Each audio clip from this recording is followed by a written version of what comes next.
ভাইয়া, আপনি উত্তেজিত হবেন না। আপনার শরীর অনেক খারাপ। সেটা তো বুঝলাম, কিন্তু আমি এখানে এলাম কিভাবে?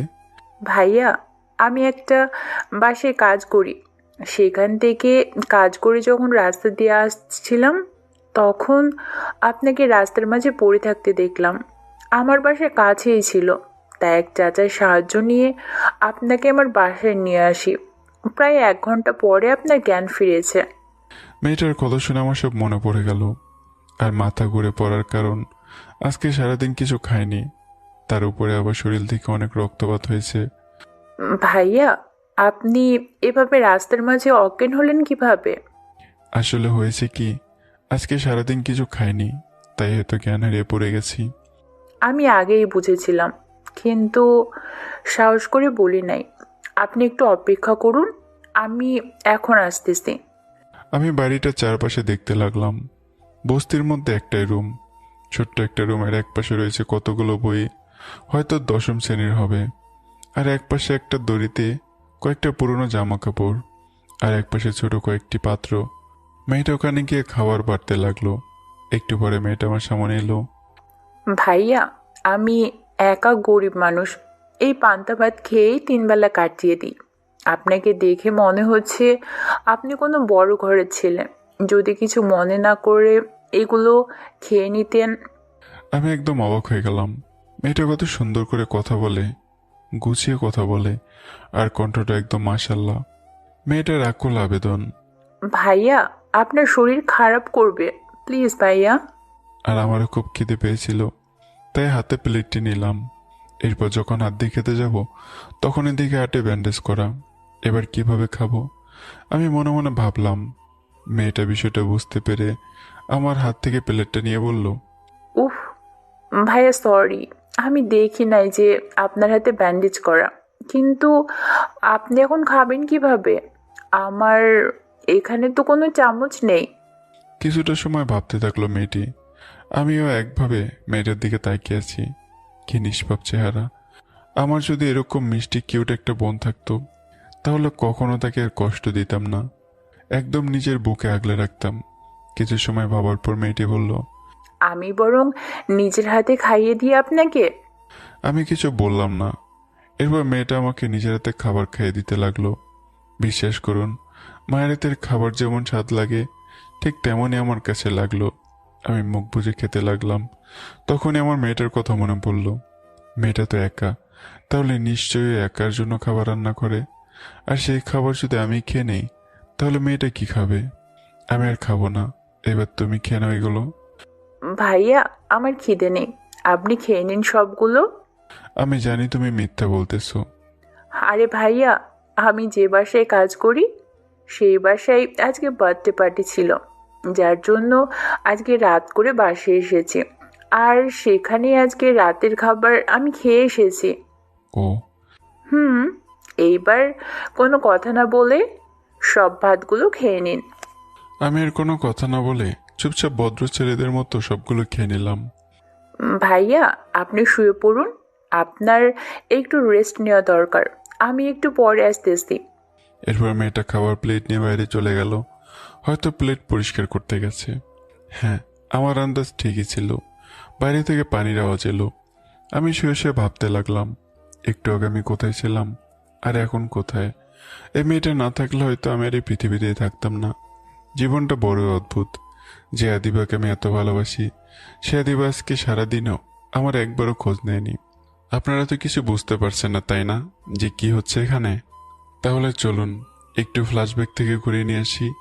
যেদিন আদিবা আমাকে এতিম ছোট লোক বলে অপমান করে চলে যায়, সেদিন তো আমি নিজের ক্ষতি করে ফেলি।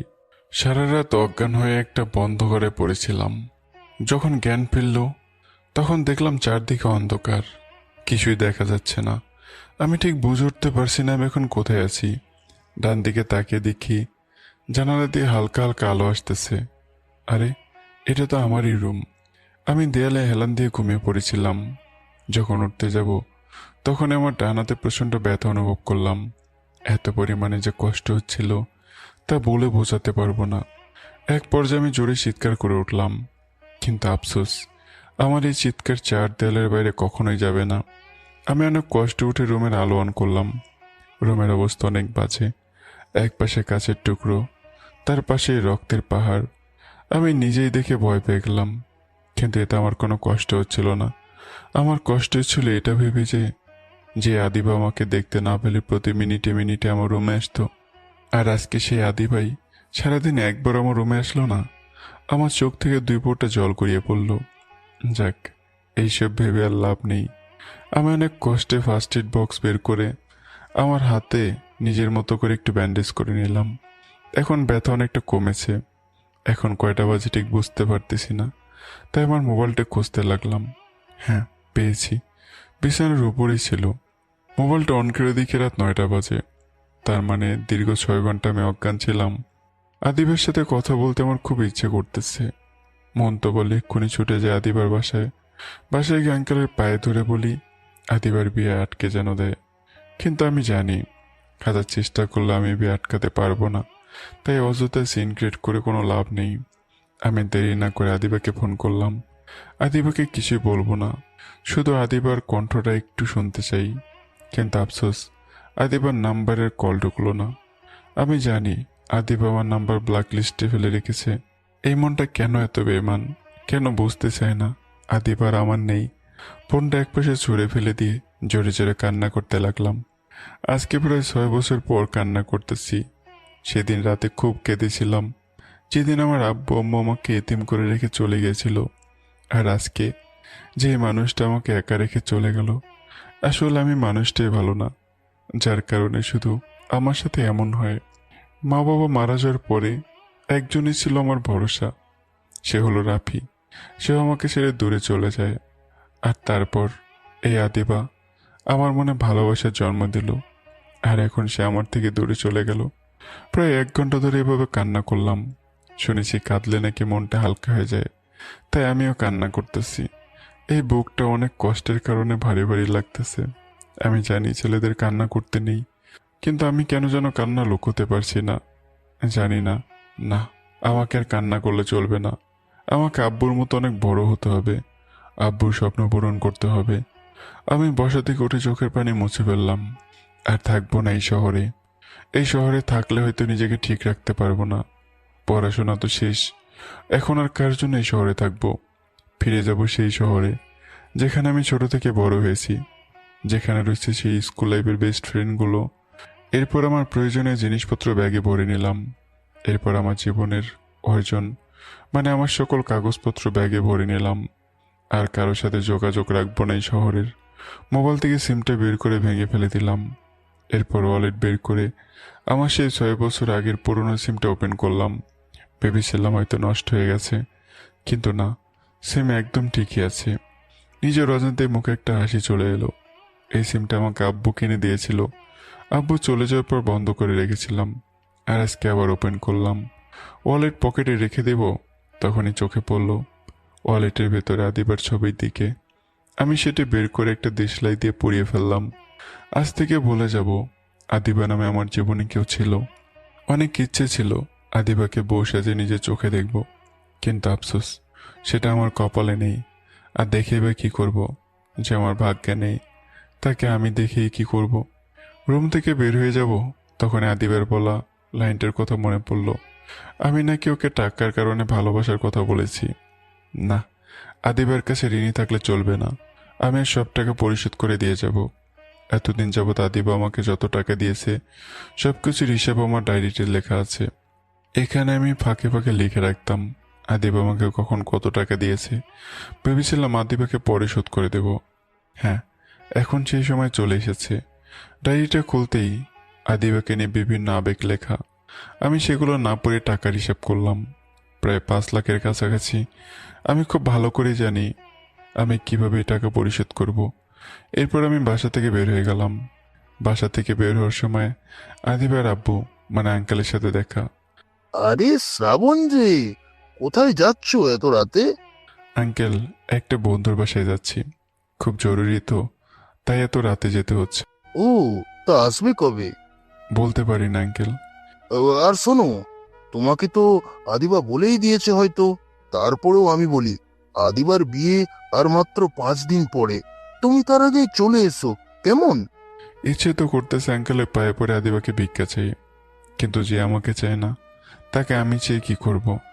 আঙ্কেল, আমি কোনো ভুল ত্রুটি করে থাকলে আমাকে ক্ষমা করে দিন। আমি আর কিছু না বলে চলে এলাম। আঙ্কেল ওখানে দাঁড়িয়ে রইল। আমি জানি তিনি অনেক অবাক হয়েছে, কিন্তু এতে আমার আর কিছু যায় আসে না। গেট দিয়ে বের হব, তখন দারুণ চাচা। বাবা, ব্যাগ নিয়ে এত রাতে কোথায় যাচ্ছ? কোথাও না, আমি একটু পরে আসতেছি। আচ্ছা। এরপর আমি একটা রিক্সা নিয়ে মার্কেটে চলে এলাম। কাছে যে টাকা ছিল সেগুলো থেকে দোকান থেকে আদিবার জন্য, ওর বিয়ের জন্য একটা নীল শাড়ি কিনে প্যাকেটে করে নিলাম। কাছে আর অল্প কিছু টাকা আছে, আর তাই দেরি না করে ব্যাংকে চলে গেলাম। এরপর ওয়ালেট থেকে ডেবিট কার্ডটা বের করে 5 লাখ টাকা তুললাম। সাথে আরও কিছু তুলেছিলাম নিজের হাত খরচের জন্য। এরপর একটা দোকান থেকে গিফট পেপার কিনে সোজা বাসায় চলে এলাম। এরপর আমার রুমে ঢুকে দরজা লক করে দিলাম।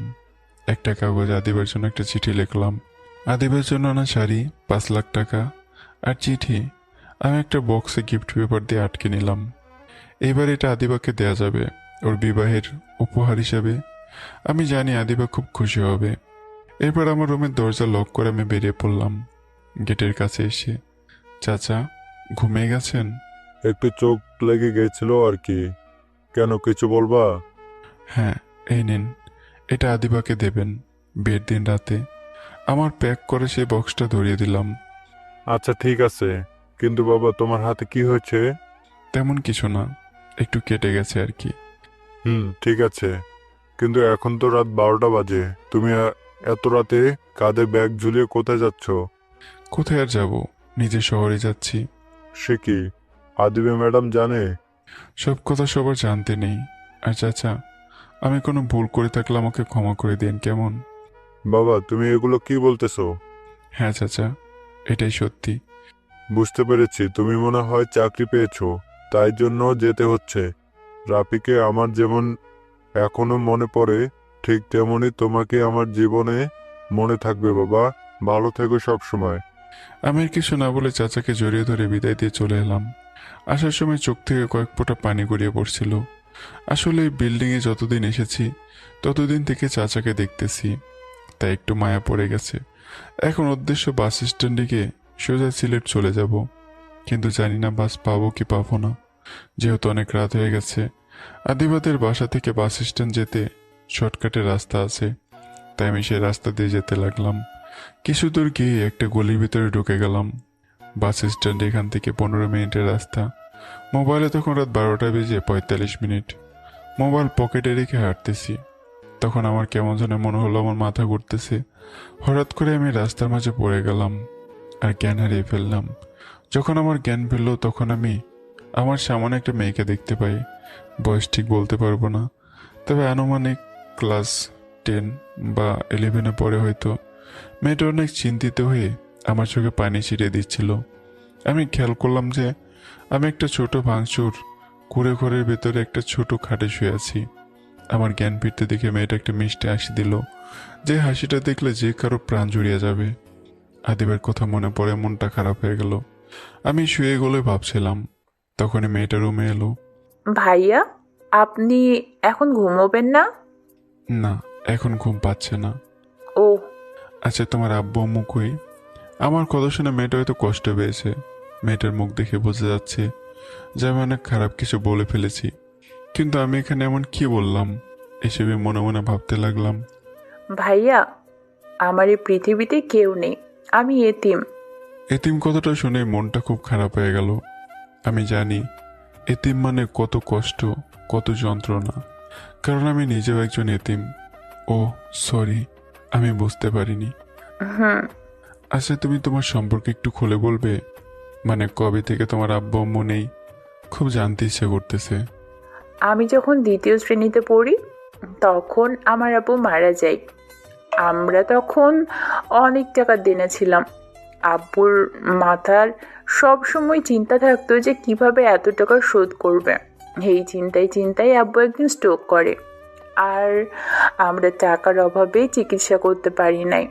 সেই দিনই আব্বু আমাদের একা রেখে চলে যায়। এরপর আমার আর আম্মুর জীবন কোনো মতে চলছিল।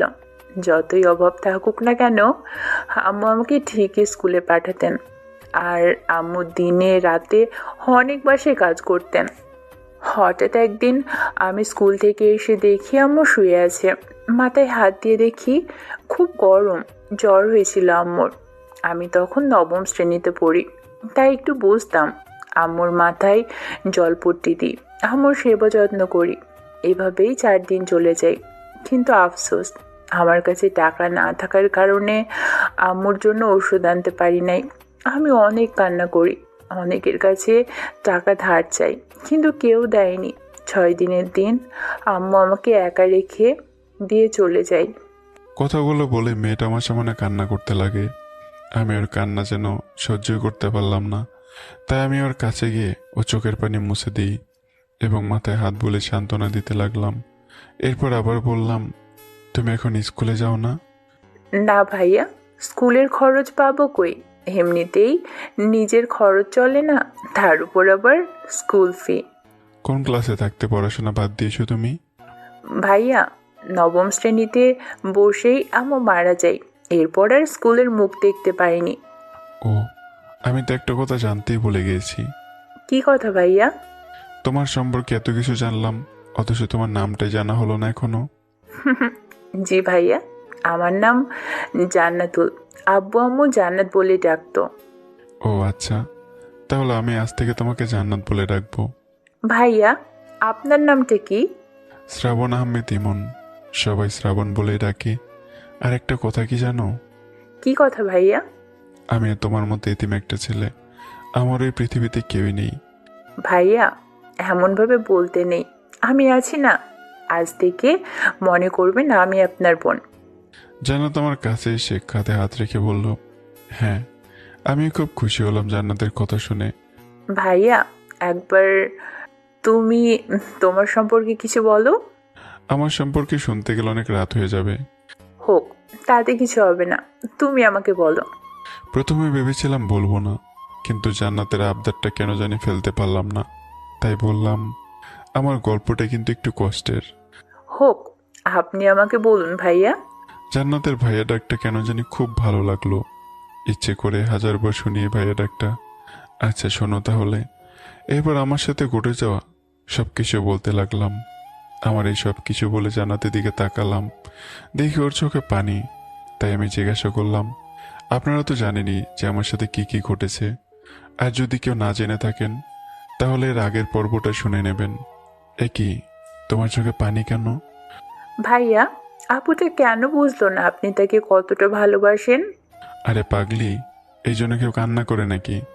অনেক সময় দেখা যায় আমরা কাউকে পাগলের মতো ভালোবাসি, কিন্তু সে আমাদের ছেড়ে চলে যায়। যেমন আমার আর তোমার বাবা মা, এরাও তো আমাদের ছেড়ে চলে গেছে। ঠিক তেমনি আমি ধরে নিয়েছি আদিবা আমাকে ছেড়ে চলে গেছে অনেক দূরে। জান্নাতের চোখের পানি মুছে দিয়ে বললাম, ভাইয়া, আপনি না অনেক ভালো। তোমার এমন মনে হলো কেন? এই যে আপনি এত সুন্দর করে সব কিছু বুঝিয়ে দিচ্ছেন আমাকে। এটা তো সবাই পারে। কিন্তু ভাইয়া, আপনি এর মধ্যে অনেক খারাপ একটা কাজ করে ফেলেছেন। আমি আবার কি করলাম? এই যে আপনি ওই আপুটার উপরে রাগ করে নিজের হাত কেটে ফেলেছেন। তখন নিজের উপর কন্ট্রোল ছিল না। আমাকে বলুন, এরপর থেকে আর কখনো এমন করবেন না। আচ্ছা বাবা, আর করব না। হুম। এরপর আমি চারদিকে তাকাতে লাগলাম, কিন্তু কোথাও আমার মোবাইলটা দেখতে পেলাম না। ভাইয়া, এই যে আপনার মোবাইল। আমি জানি আপনি এটা খুঁজছিলেন। ধন্যবাদ। এরপর আমি মোবাইল অন করে দেখি 3টা বাজে। ও শিট, অনেক রাত হয়ে গেছে। জান্নাত, এখন আমাদের ঘুমাতে হবে, রাত 3টা বেজে গেছে। আচ্ছা ভাইয়া। এরপর জান্নাত একটা মাদুর পেতে শুয়ে পড়ল। আমি এটা দেখে বললাম, এ কি, তুমি নিচে ঘুমোচ্ছ কেন? আমি নিচে ঘুমাই, তুমি খাটে ঘুমাও। ভাইয়া, আপনি ঘুমোন, আমি নিচে ঘুমানোর অভ্যেস আছে আমার। আচ্ছা। আমি আর তর্ক করলাম না, কারণ জানি এই মেয়েকে আমি আর ওর মতো থেকে আলাদা করতে পারবো না। আমি শুয়ে শুয়ে ভাবতে লাগলাম, মেয়েটা অনেক মিষ্টি। আর যদি আমার এমন একটা বোন থাকতো তাহলে কতই না ভালো হতো। আচ্ছা, আমি কি ওকে জিজ্ঞাসা করে দেখব, ও যদি আমার সাথে যেতে রাজি হয়? না, এখন থাক, অনেক রাত হয়ে গেছে। কাল সকালে জিজ্ঞাসা করে দেখব। যদি আমার সাথে সিলেট যায় তাহলে ওকে নিজের বোন বানিয়ে নিয়ে যাব এখান থেকে। ওকে আর কষ্ট পেতে দেব না। এগুলো ভাবতে ভাবতে কখন যে ঘুমিয়ে গেছে মনে নেই। সকালবেলা ঘুমিয়েছিলাম, হঠাৎ মিষ্টি একটা কণ্ঠস্বরে আমার ঘুম ভেঙে গেল। আমি চোখ মেলে তাকালাম, সামনে জান্নাত দাঁড়িয়ে আছে আর আমাকে ভাইয়া ভাইয়া বলে ডাকতেছে। ভাইয়া উঠুন, সকাল হয়ে গেছে অনেক আগে। আমি কিছু না বলে মোবাইলের দিকে তাকালাম, দেখি 8টা বেজে গেছে। অনেক সময় ধরে ঘুমিয়েছি, কখন সকাল হয়েছে টেরই পাইনি। আসলে রাত্রে অনেক করে ঘুমিয়েছি তো, তাই ঘুমিয়েছিলাম। আচ্ছা ভাইয়া, সমস্যা নেই। আর তাছাড়া আপনার শরীরটাও তো তেমন ভালো নেই। হ্যাঁ, আচ্ছা এখন তুমি কি করবে? আমি আর কি করব ভাইয়া, এখন রান্না করে কাজে যাব। জান্নাতের কথা শুনে মনটা ভীষণ খারাপ হয়ে গেল। কত সুন্দর ফুটফুটে একটা মেয়ে, ওর কোথায় এখন স্কুলে যাওয়ার কথা, আর ও সেখানে বাড়িতে বাড়িতে কাজে যাচ্ছে। তাই আমি আমার মনে আর কোনো জড়তা না রেখে বললাম, জান্নাত, তোমাকে আমি ভাই হিসেবে একটা কথা বলবো, তুমি বলো যে আমার কথাটা রাখবে। ভাইয়া বলুন। আগে তুমি কাজ বন্ধ করে আমার সামনে এসে দাঁড়াও। এরপর জান্নাত তোর হাতের সব কাজ রেখে আমার সামনে এসে দাঁড়িয়ে পড়ল। এই এত বড় পৃথিবীতে আমার কেউ নেই। আগে যারা ছিল তারা সবাই আমাকে ছেড়ে চলে গেছে, কিন্তু আজকে তোমাকে দেখার পর মনে হচ্ছে তুমি আমার খুব আপন। তোমাকে এখানে একা রেখে যেতে ইচ্ছে করতেছে না। তাই তুমি যদি কিছু মনে না করো তাহলে আমি তোমাকে আজ থেকে নিজের বোন ভাবতে চাই। তুমি বিশ্বাস করো, আমি তোমাকে নিজের বোনের চেয়ে বেশি ভালোবাসবো। সবসময় আগলে রাখবো তোমাকে, কখনো কষ্ট পেতে দেব না। শুধু তুমি প্লিজ আমার সাথে চলো।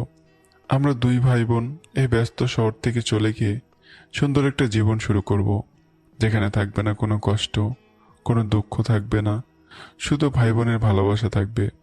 আমি এক নিঃশ্বাসে কথাগুলো বলে ফেললাম।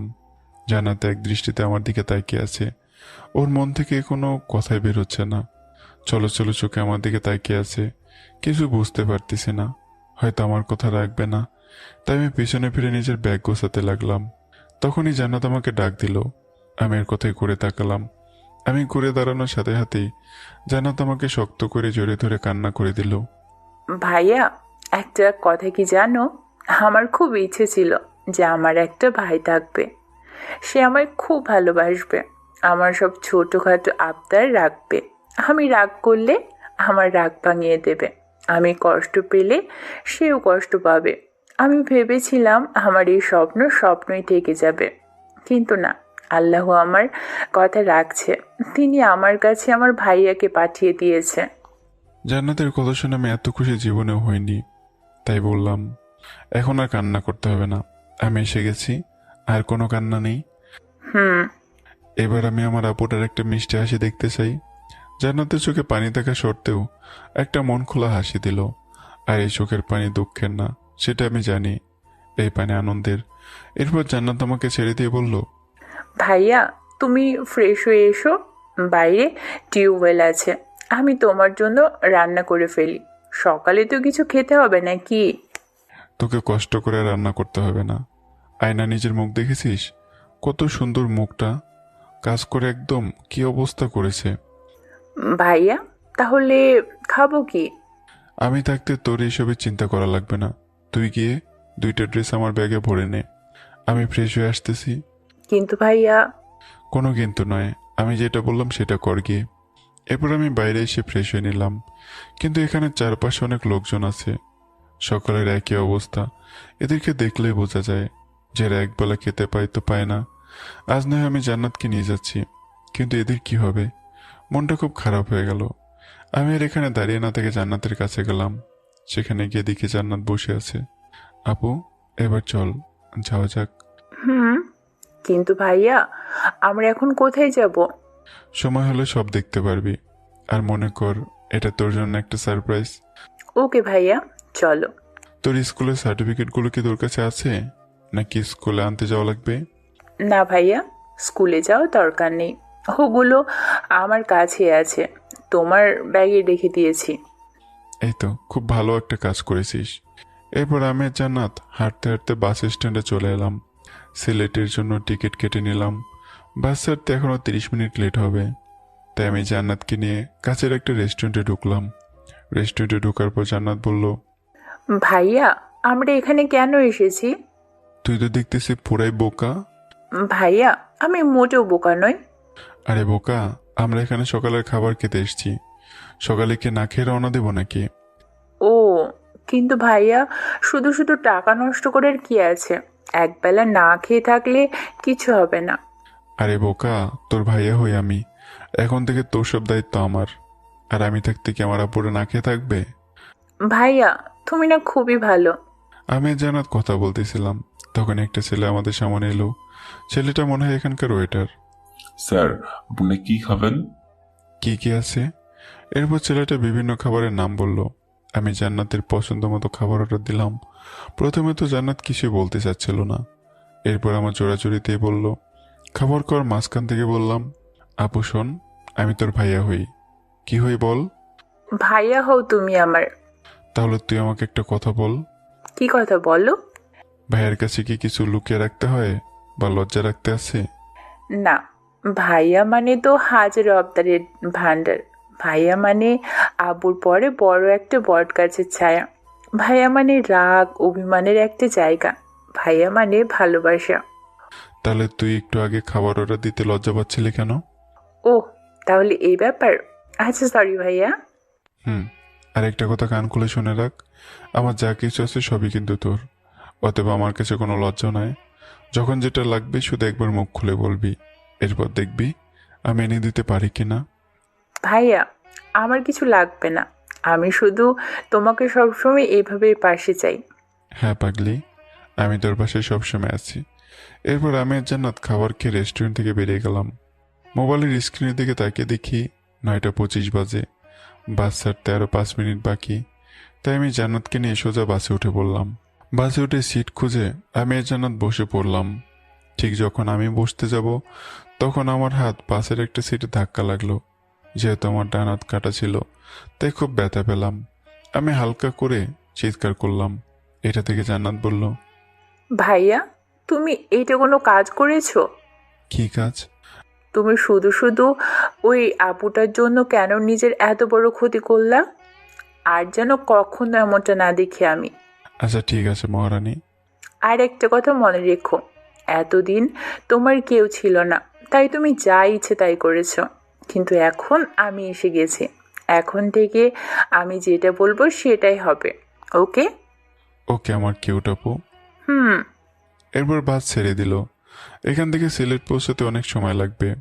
জান্নাত গল্প করতে করতে আমার কাঁধে মাথা রেখে ঘুমিয়ে পড়ল। আমি ওর মাথায় হাত বুলিয়ে দিতে লাগলাম।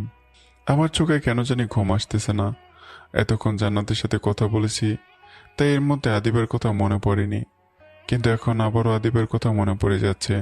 ইচ্ছে করতেছে আবারও ছুটে যাই, যেভাবেই হোক বিয়েটা আটকে দেই। কিন্তু আদিবা তো আমাকে সরাসরি না করে দিয়েছে। ওর সামনে না যেতে বলেছে। শুধু একবার যদি আদিবা বলতো যে শ্রাবণ, আমি তোকে ভালোবাসি, তাহলে আমি যেভাবেই হোক আদিবাকে আমার করে নিতাম। কিন্তু যেখানে আদিবা আমাকে পছন্দ করে না, সেখানে এসব কিছু বলার কোনো মানেই হয় না। আদিবা আমাকে পছন্দ করে না ভালো কথা, সেটা ভালোভাবে আমাকে বলে দিলেই পারতো। কিন্তু সেটা না করে আমাকে এতিম বলেছে, ছোট লোক বলে গালি দিয়েছে, টাকার চেক দিতে চেয়েছে। এই পৃথিবীটা আসলেই টাকা ছাড়া কিছুই বোঝে না। আদিবা যদি আমাকে ছেড়ে থাকতে পারে, তাহলে আমি কেন পারবো না? আমি সবই পারি। সেই ছোটবেলায় আম্মু আব্বুকে হারানোর পর সব কিছু ফেলে একা এত দূরে এসেছি, আর সে আমি কিনা একটা মেয়েকে ছেড়ে থাকতে পারবো না? না, আমাকে আরো শক্ত হতে হবে। এর আগে আমার এই পৃথিবীতে কেউ ছিল না, এখন আমার ছোট একটা বোন আছে। আমি সবকিছুই ভুলে যাব। বাসের সিটে হেলান দিয়ে কথাগুলো ভাবছিলাম। চোখ মেলে দেখি চোখের পাতায় হালকা পানি। তারপর আমি চোখ মুছে নিলাম। জান্নাতের দিকে তাকিয়ে দেখি আমার কাঁধে মাথা রেখে শান্তিতে ঘুমিয়ে আছে। এই জন্য এক অন্যরকম ফিলিংস। আমি পকেট থেকে ফোন বের করে রাফিকে ফোন দিলাম। রিং হওয়ার কিছু সময় পর রিসিভ করলো। কি ভাই, কি খবর? ভালো, তোর কি খবর? ভালোই আছি। খুব তাড়াতাড়ি তোর জন্য একটা সারপ্রাইজ আছে। কি সারপ্রাইজ ভাই? তাড়াতাড়ি বল। বলা যাবে না, বললাম না সারপ্রাইজ। ধুর, আর তোর আবিদার কি খবর? আগামী 17 তারিখ আদিবার বিয়ে। কি ভাই, কি বলিস এগুলো? তুই ওকে বলিস নাই যে তুই ওকে ভালোবাসিস? হ্যাঁ বলেছি, কিন্তু ও আমাকে অনেক অপমান করে ফিরিয়ে দিয়েছে। কি বলিস এগুলো? তুই এখন কই? বাসায় আছি। তুই এক্ষুনি আমার কাছে চলে আয়। তুই ওখানে থেকে আর কি করবি ভাই? প্লিজ, তুই নিজেকে ওখানে রেখে কষ্ট দিস না। তোকে চিন্তা করতে হবে না, আমি নিজেকে আর কখনো কষ্ট দেব না। তোর কথার আগামাথা আমি কিছুই বুঝলাম না। সময় হলে সব দেখতে পারবি আর বুঝতেও পারবি। ধুর। আচ্ছা রাখি ভাই। এরপর ফোন কেটে দিলাম, কারণ আমি জানি এখন রাফির সাথে কথা বললে আমাকে নানান ধরনের প্রশ্ন করবে। এর চেয়ে ভালো হয়েছে ফোন কেটে দিয়েছি। আমি জানি রাফি আমাকে খুব ভালোবাসে, তাই তো আমাকে এত প্রশ্ন করে। এরপর আমি অতি পরিচিত একটা নাম্বারে কল দিলাম, সাথে সাথে রিসিভ করলো। Hello sir, good morning. ভালো করে টাইম দেখেন, এখন দুপুর 12টা বাজে, আর আপনি এখন গুড মর্নিং বলতেছেন? ওহ সরি স্যার, কাজের কারণে মনে ছিল না। শুনুন, আমি আপনাকে একটা দরকারি ফোন করেছি। জি স্যার বলুন। আজকে বিকাল 4টার সময় গাড়ি নিয়ে সিলেট বাস স্ট্যান্ডে চলে আসবেন। কিন্তু কেন স্যার? লোকটার নাম হচ্ছে নাসির চৌধুরী। আগে বলেছি তিনি আমার বাবার বয়সী, আর বাকি সব আস্তে আস্তে জানতে পারবেন। আমি সিলেট আসতেছি, আজ থেকে ওখানে থাকবো। সত্যি স্যার? আমার তো বিশ্বাসই হচ্ছে না। নাসির সাহেব খুব খুশি হয়ে বললেন, হ্যাঁ, আর আপনি আমাদের বাড়িটা ঠিকঠাক করে রাখুন, আমি এসেই সোজা বাসায় যাব। ওকে স্যার, কোনো চিন্তা করবেন না, আমি এখনই সব কিছুর ব্যবস্থা করে ফেলেছি। হ্যাঁ, এখন রাখি, বাই। Okay sir. এরপর ফোন রেখে দিলাম। জান্নাত এখনও ঘুমিয়ে আছে, তাই আমি ওকে ডিস্টার্ব করলাম না। আমি সিটে হেলান দিয়ে ভাবনার ভিতরে চলে গেলাম। এদিকে আদিবার মনটা এই কয়েকদিনে খুব খারাপ। আদিবা চুপ করে নিজের রুমে বসে আছে। তখনই আদিবার মামাতো বোন রুহির রুমে আসে। আদিবার বিয়ের উপলক্ষে এসেছে। আপু, তুমি এভাবে রুমে বসে একা একা কি ভাবছো? কিছু না, এমনি বসে আছি। দূর, তুমি না আপু খুব বোরিং।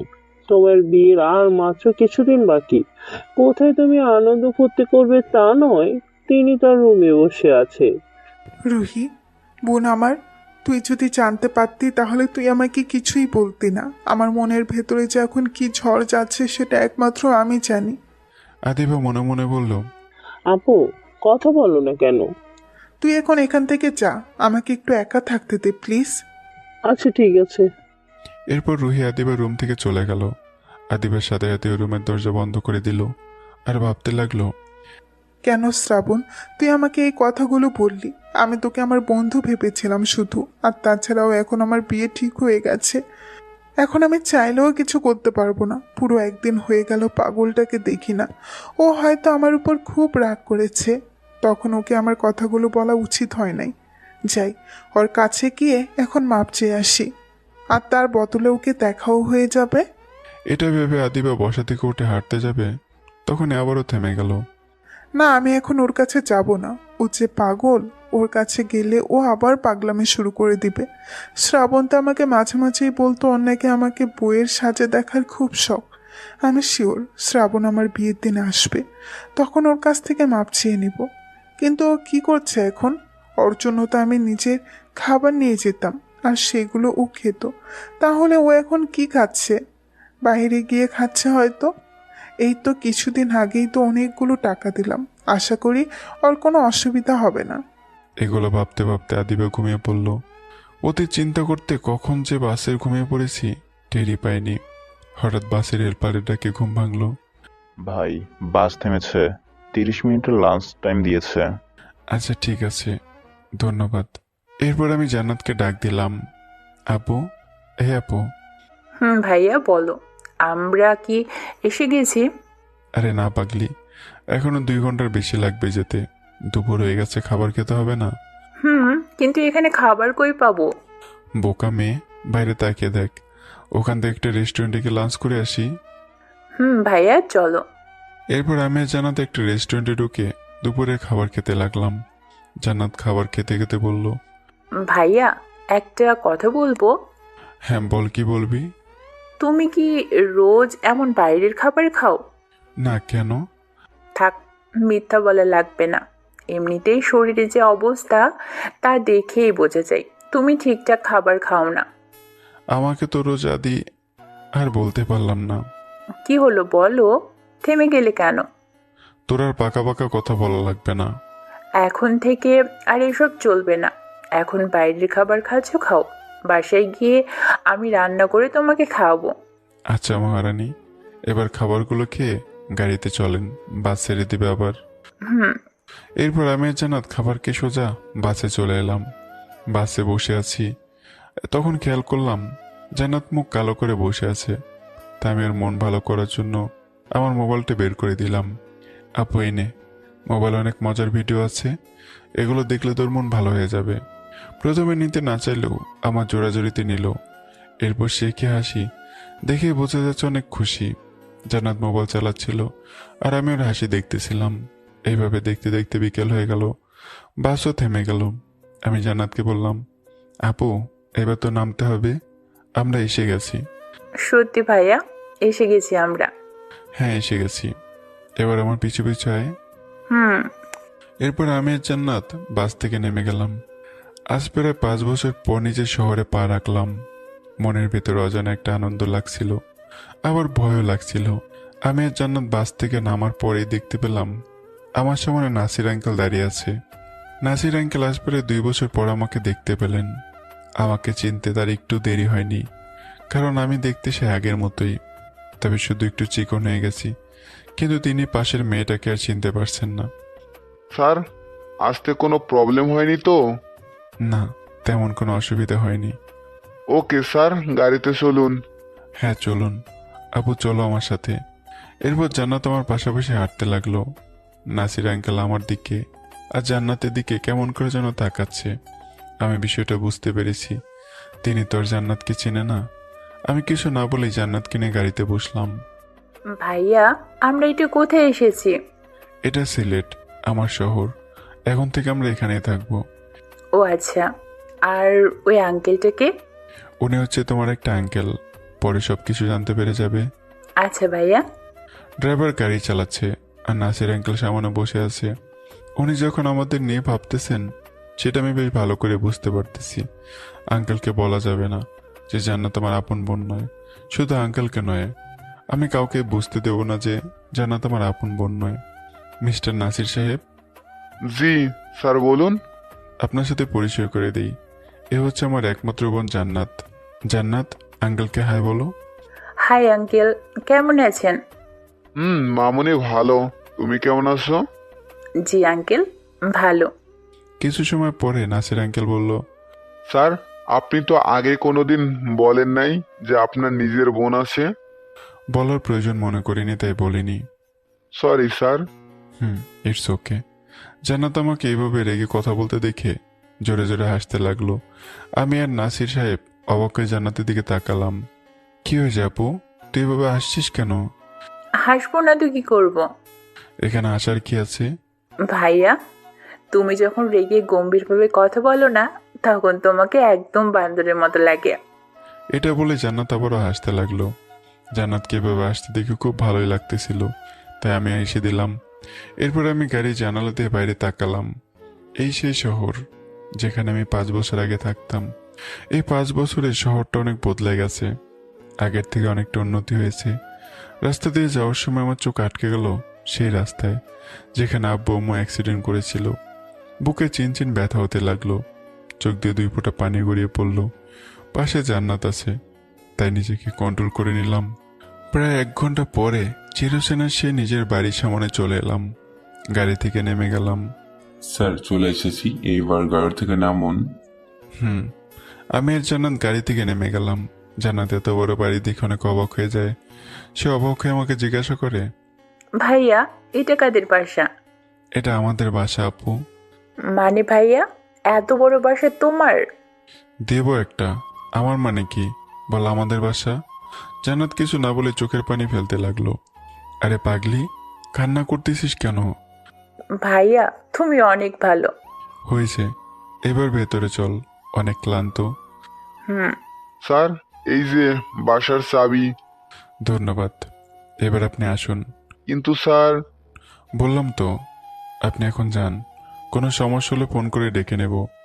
ওকে স্যার, কোনো সমস্যা হলে কল দিয়েন। এরপর আঙ্কেল চলে গেল। আমি আর জান্নাত বাসার দরজা খুলে ভিতরে ঢুকলাম। জান্নাত বাসার ভিতরে ঢুকে আর অনেক বেশি অবাক হয়ে যায়।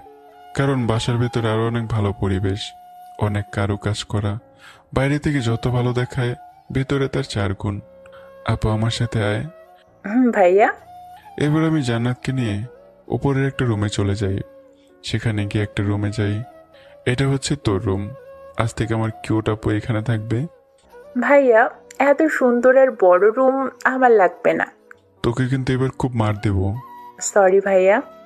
সরি পরে বল, আগে বল তোর রুম পছন্দ হয়েছে? খুব পছন্দ হয়েছে, ধন্যবাদ ভাইয়া। বলেই জান্নাত আমাকে হালকা করে জড়িয়ে ধরলো। হয়েছে আমার পাগলি বোন, এবার তুই ফ্রেশ হয়ে নে, অনেক জার্নি করে এসেছিস। ভাইয়া। আর শোন, আমি পাশের রুমে আছি, কোনো কিছুর দরকার হলে আমাকে ডাক দিস। আর এই যে তোর জামা কাপড়। আজ কয়েক বছর পর আমি আমার রুমে প্রবেশ করলাম। রুমের সব কিছু সে আগের মতনই আছে, শুধু আমার আব্বু আম্মু ছাড়া। তারা থাকলে হয়তো আমার জীবনটা সম্পূর্ণ অন্যরকম হতে পারত, কিন্তু আল্লাহ হয়তো সেটা চাননি, তাই তো আমার কাছে জান্নাতকে পাঠিয়েছেন। আমি অনেক সময় ধরে রুমে সবকিছু দেখতে লাগলাম। এরপর আর দেরি না করে ফ্রেশ হতে ওয়াশরুমে চলে গেলাম। ফ্রেশ হয়ে বাইরে বের হলাম। রুমে বসে আছি, ঠিক তখনই হঠাৎ করে আমার চোখ যায় ওই গিটারের দিকে। হ্যাঁ, এটা আমার সেই গিটার, যেটা আমার জন্মদিন উপহার হিসেবে দিয়েছিল। মনে পড়ে গেল সে পুরনো স্কুল লাইফের কথা। কতই না গান গেয়েছি এই গিটার দিয়ে স্কুলের ক্যাম্পাসে বসে। আমি আর অপেক্ষা না করে গিটার হাতে নিলাম, ভালোভাবে দেখে নিলাম সবকিছুই ঠিকঠাক আছে। নাসির আঙ্কেল হয়তো এটা যত্ন নিয়েছেন, তা না হলে আমার মনে হয় না এটা এত বছর পরে ভালো থাকতো। আমি হাত দিয়ে বাজাতে লাগলাম। আগের মতো বাজাতে না পারলেও বেশ ভালোই হচ্ছে। তারপর মনের আনন্দে আমার একটা প্রিয় গান গাওয়া শুরু করলাম। অল্প একটু গান গেয়ে থেমে গেলাম, আর গাইতে ইচ্ছা করতেছে না। আদিবের কথা মনে পড়ে গেল এই গানটার জন্য। আমার চোখ থেকে পানি গড়িয়ে পড়তে লাগলো। অন্যদিকে জান্নাত ফ্রেশ হয়ে গল্প করতে আমার কাছে আসছিল। তখন এর মনে হলো কে যেন গিটার বাজে গান গাইতেছে। তাই ওই গিটারের শব্দ শুনতে আমার রুমে চলে আসে। এসে দেখে আমি গান গাচ্ছি, তাই জান্নাত আমাকে ডিস্টার্ব না করে দরজার ওখানে দাঁড়িয়ে চুপ করে গান শুনতে লাগে। খুব ভালো লাগতেছিল জান্নাতের, কিন্তু হঠাৎ করে গান বন্ধ হয়ে যায়। তাই জান্নাত আমার কাছে এসে বলে, ভাইয়া তুমি তো খুব ভালো। জান্নাত এসে দেখতে পাই যে আমি কান্না করতেছি। আমি গিটার বুকে আঁকড়ে ধরে কান্না করতেছি। তখনই কোত্থেকে জান্নাত চলে এলো। আমি একটু ভয় পেয়ে যাই, তাই চোখের পানি লুকিয়ে গেলাম। কিন্তু জান্নাত আমাকে কান্না করে দেখে ফেলেছে, তাই আর কোনো আটকানোর চেষ্টা করলাম না। ভাইয়া, তুমি কান্না করতেছো কেন? এমনিতেই। বুঝেছি, ওই আপুটার জন্য তুমি কান্না করতেছো। তুমি আমাকে বাসে বসে কি কথা দিয়েছিলে মনে আছে? সরি আপু, আমি কান ধরতেছি, আর কখনো কান্না করব না। তোমার কোনো মাপ নেই। তবে তবে কি? একটা শর্তে মাপ করতে পারি। কি শর্ত? যদি তুমি আমাকে এখন একটা গান গেয়ে শোনাও।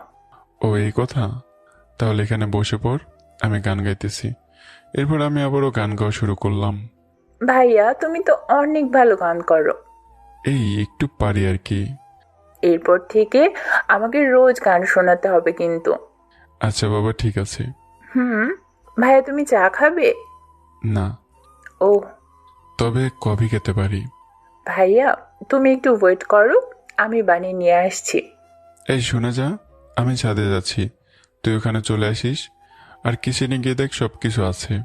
ওকে ভাইয়া। জান্নাত আপু কফি বানাতে কিচেনে চলে গেল, আর আমি আমাদের বাসার ছাদে চলে গেলাম।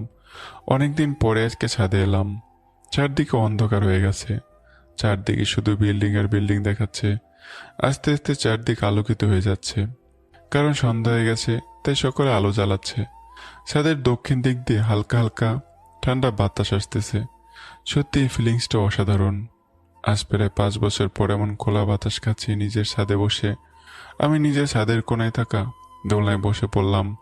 এই দোলনায় বসে কতই না গল্প করেছি আমি আমার আব্বু আম্মুর সাথে। আর সব স্মৃতি ছাড়া আর কিছুই না। বসে বসে আনমনে এগুলো ভাবতেছিলাম। হঠাৎই জান্নাতের ডাকে আমার ঘোর কাটলো। ভাইয়া সেই কখন থেকে কফি নিয়ে দাঁড়িয়ে আছি, অথচ তোমার কোনো হুঁশই নেই। সরি আপু, কই দেখি কফিটা দিয়ে খেয়ে দেখি। এই নাও। আমি কফিটা মুখে দিতে অনেকটা চমকে উঠলাম। সেই অতি পরিচিত স্বাদ। হ্যাঁ, আমার আম্মু এমন কফি বানাতো, একবার খেলেই আমার বারবার খেতে ইচ্ছে করতো। ভাইয়া কেমন হয়েছে? অনেক সুন্দর আপু।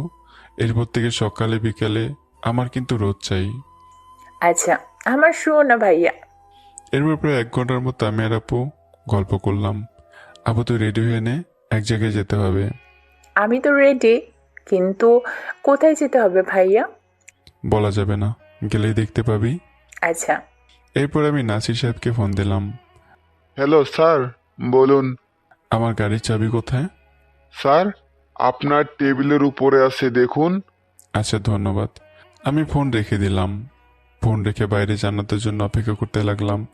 কিছু সময় পর জান্নাত আমার সামনে এলো। চলো ভাইয়া, যাওয়া যাক। চল। এরপর আমি জান্নাতকে গাড়িতে বসে ড্রাইভ করতে লাগলাম। গাড়ি ড্রাইভ করা আমি অনেক আগে শিখেছিলাম, তাই গাড়ি চালাতে তেমন সমস্যা হচ্ছিল না। আমি সামনের দিকে তাকিয়ে গাড়ি চালাচ্ছিলাম, তখনই জান্নাত বলল, ভাইয়া, তুমি কেন শুধু ঢাকা শহরে গেলে? কেন? ঢাকা না গেলে কি আর তোকে পেতাম? আমাকে হয়তো পেতে না, কিন্তু ভাইয়া, তুমি সেখানে গিয়ে কেন শুধু শুধু এত কষ্ট করেছো? নিজের উপর রাগ করে। কিন্তু ভাইয়া, এত কষ্ট করে কি পেলে? সেই তো পেলে এক বুক কষ্ট। এই কষ্টটা আমার পাওনা ছিল, বরং এর চেয়ে বেশি কষ্ট আমার পাওনা। ভাইয়া, তোমার আব্বু আম্মুর অ্যাক্সিডেন্টে তোমার কোনো দোষ ছিল না। তুমি কেন শুধু শুধু নিজের উপর দোষ চাপিয়ে নিচ্ছ? সরি ভাইয়া, তোমাকে আমি হয়তো একটু বেশি বলে ফেলেছি। এই পাগলি, তুই আমাকে বেশি বলবি না তো কে বলবে? আমি তোর ভাই হই, একমাত্র ভাই, বুঝলি? ওকে, তাহলে ভাইয়া, তুমি এইবার একটু হাসি দাও। তুই আসলেই। এই তো, এইবার কত কিউট দেখাচ্ছে আমার ভাইয়াকে। কথা বলতে বলতে আমাদের গন্তব্যস্থানে চলে এলাম। আমি গাড়ি থামালাম। এরপর আমি আর জান্নাত গাড়ি থেকে নামলাম। ভাইয়া, এখানে গাড়ি থামালে কেন? এখানেই তো আমাদের কাজ। বুঝলাম না, শপিং মলে আমাদের আবার কি কাজ? সেটাও আবার এত বড় শপিং মল। তোর জন্য কিছু জামা কাপড় তো কিনতে হবে নাকি? ভাইয়া, কেন শুধু? আমি জান্নাতকে থামিয়ে দিয়ে ওর হাত ধরে মলের ভেতর গেলাম। সেখানে গিয়ে ঘুরে ঘুরে দেখতে লাগলাম। তখন একটা ছেলে আমার কাছে এসে বলল, স্যার, আমি কি আপনাকে সাহায্য করতে পারি? হুম। জি স্যার, বলুন কি লাগবে আপনার? এরপর আমি জান্নাতকে ডাক দিলাম আমার কাছে। জান্নাতকে দেখিয়ে বললাম, আমার আপুর মাপে যতগুলো ভালো মানের কাপড় আছে সবগুলো দেখান তো। জি স্যার, আমার সাথে আসুন। এরপর জান্নাতের জন্য অনেক কিছু কেনাকাটা করলাম। জান্নাত সব কিছুতে না করছিল, কিন্তু কে শোনে কার কথা? আমার একটা মাত্র বোন। এরপর আমি জান্নাতের কাছে গিয়ে বললাম, আপু তোর আর কিছু কি লাগবে? ভাইয়া প্লিজ, আমার আর কিচ্ছু লাগবে না। আচ্ছা তাহলে চল, এবার যাই। ভাইয়া না, তোমার জন্য কিছু কিনতে হবে তো নাকি? আমার কিছু লাগবে না, আমার আছে। কই আছে? আর আমি কিছুই শুনবো না। তোমার জন্য আমি পছন্দ করে সব কিছু কিনবো। আচ্ছা চল আমার আপু। এরপর জান্নাত আমার জন্য কয়েকটি টি শার্ট আর প্যান্ট কিনলো। সবগুলো প্যাক করে বিল মিটিয়ে আমি আর জান্নাত গাড়ির কাছে চলে এলাম। সব শপিং গাড়িতে রেখে দিলাম। এরপর জান্নাত আবুকে বললাম, এবার চল ওইদিকে যাই। ওদিকে আবার কি ভাইয়া? কেন, তোর জন্য বই খাতা কিনতে হবে তো নাকি? জান্নাত কিছু না বলে আমাকে জড়িয়ে ধরে বলল, ধন্যবাদ ভাইয়া, তুমি আমার বেস্ট ভাইয়া। জানো ভাইয়া, আমার না লেখাপড়া করার খুব ইচ্ছে ছিল, কিন্তু তোকে আর বলা লাগবে না, আমি আসি তো এখন, চল আমার সাথে। এরপর জান্নাতের জন্য নবম দশম শ্রেণীর বই কিনে আমি আর জান্নাত একটা রেস্টুরেন্টে চলে গেলাম। ভাইয়া, আজকের পর থেকে কিন্তু আর বাইরে খাওয়া চলবে না। আচ্ছা আপু, আজকে লাস্ট, এরপর থেকে বাসায় খাবো, ওকে? ওকে। আমি আর জান্নাত গল্প করতেছিলাম আর খাবার খাচ্ছিলাম। চারদিকে অনেক মানুষ খাবার খাচ্ছে। হঠাৎ আমার চোখ বাম পাশের টেবিলে যেতেই অনেক খুশি হয়ে গেলাম, কারণ বাম পাশের টেবিলে আমি আমার সেই স্কুল লাইফের ফ্রেন্ডদের দেখতে পেলাম। সবগুলো সে আগের মতনই আছে। আমি ভেবেছিলাম ওদের হয়তো আর পাবো না, ভেবেছিলাম ওরা হয়তো নিজেদের লাইফ নিয়ে ব্যস্ত হয়ে অন্য শহরে চলে গেছে, কিন্তু না, এই হারামিগুলো তো এখন এখানে আছে। অনেক আগে আমরা সবাই মিলে এখানে আড্ডা দিতে আসতাম, ওরা দেখছি এখন এখানে আছে। ভাইয়া, ও ভাইয়া, কি ভাবো? জান্নাতের কথায় আমি ওর দিকে তাকালাম। কি হয়েছে বল আপু? খাবার খাওয়া শেষ, এবার বাসায় চলো। চল। এরপর আমি রেস্টুরেন্টের বিল মিটিয়ে আপুকে নিয়ে গাড়ির কাছে চলে এলাম। আপু তুই গাড়িতে বসে থাক, আমি একটা কাজ করে আসতেছি। তুমি আবার এখন কোথায় যাবে ভাইয়া? যাবো আর আসবো। আরে নে আমার ফোনে গেম খেলতে থাক, আমি আসতেছি। ওকে ভাইয়া। এরপর আমি সোজা বসে রেস্টুরেন্টে ঢুকে গেলাম। হারামিগুলো এখন ওখানে বসে আছে। আমি একটা ভাব নিয়ে ওদের কাছে গেলাম। এক্সকিউজ মি, এখানে রাসেলকে? ওরা সবাই যেন কিনে গল্প করছিল। আমাকে দেখেই সবাই আমার দিকে তাকালো। সবাই আমার দিকে একটু কেমন করে যেন তাকাচ্ছিল। মনে হয় ওদের আমাকে চেনা চেনা লাগতেছে, কিন্তু চিনতে পারতেছে না। কি হলো, কথা বলেন না কেন? আমি রাসেল। আপনি রাসেলকে দিয়ে কি করবেন? এবার চলুন আমার পুরনো ফ্রেন্ডদের সাথে একটু সংক্ষিপ্ত পরিচয় করিয়ে দেই। আসিফ ছিল আমাদের ভেতরে একটু নেতা টাইপের, মানে আমি বুঝিয়ে বলি, সকল ফ্রেন্ড সার্কেলের কিন্তু একজন নেতা টাইপের লোক থাকে, যে সবসময় রাজনীতি দলের অমুক ভাই তমুক ভাই নিয়ে পড়ে থাকে। আমাদের আসিফে ছিল এরকম একজন। আর আমি স্কুলে এসে শুধু অমুক ভাই তমুক ভাইয়ের নাম কাবিয়ে চলতো। আর রাসেল ছিল অন্য টাইপের। রাসেল স্কুল জীবন থেকেই একটু বিড়ি সিগারেট খেত। আর এবার বলি পরশের কথা। পরেশ ছিল আমাদের মধ্যে একজন ভদ্র ছেলে, সবসময় ফার্স্ট ছিল আমাদের ক্লাসে, কিন্তু আমাদের মধ্যে ছিল একটু বোকা। ও ছিল একটু বোকা, আমরা ওকে বোকা বলে রাখতাম। এবার চলুন, অনেক হয়েছে পরিচয়, আর কিছু বলা যাবে না। এই তুই কি আবার? তোকে কিছু বলেছি আমি? আপনি জানেন আমি কি? তুই জানিস আমি কে? কে আপনি? আমি এই থানার নতুন এসআই। এবার এটা শুনে সবাই অবাক হয়ে গেল। আসিফ একদম চুপ হয়ে গেছে। রাসেলের তো যায় যায় অবস্থা। হঠাৎ করে পরশ বলে উঠল, সরি স্যার, ওরা না বুঝে এমন করেছে। ওই হা করে কি দেখিস আসিফ? রাসেল স্যারের কাছে ক্ষমা চা। স্যার আমি আপনাকে চিনতে পারিনি, সরি স্যার।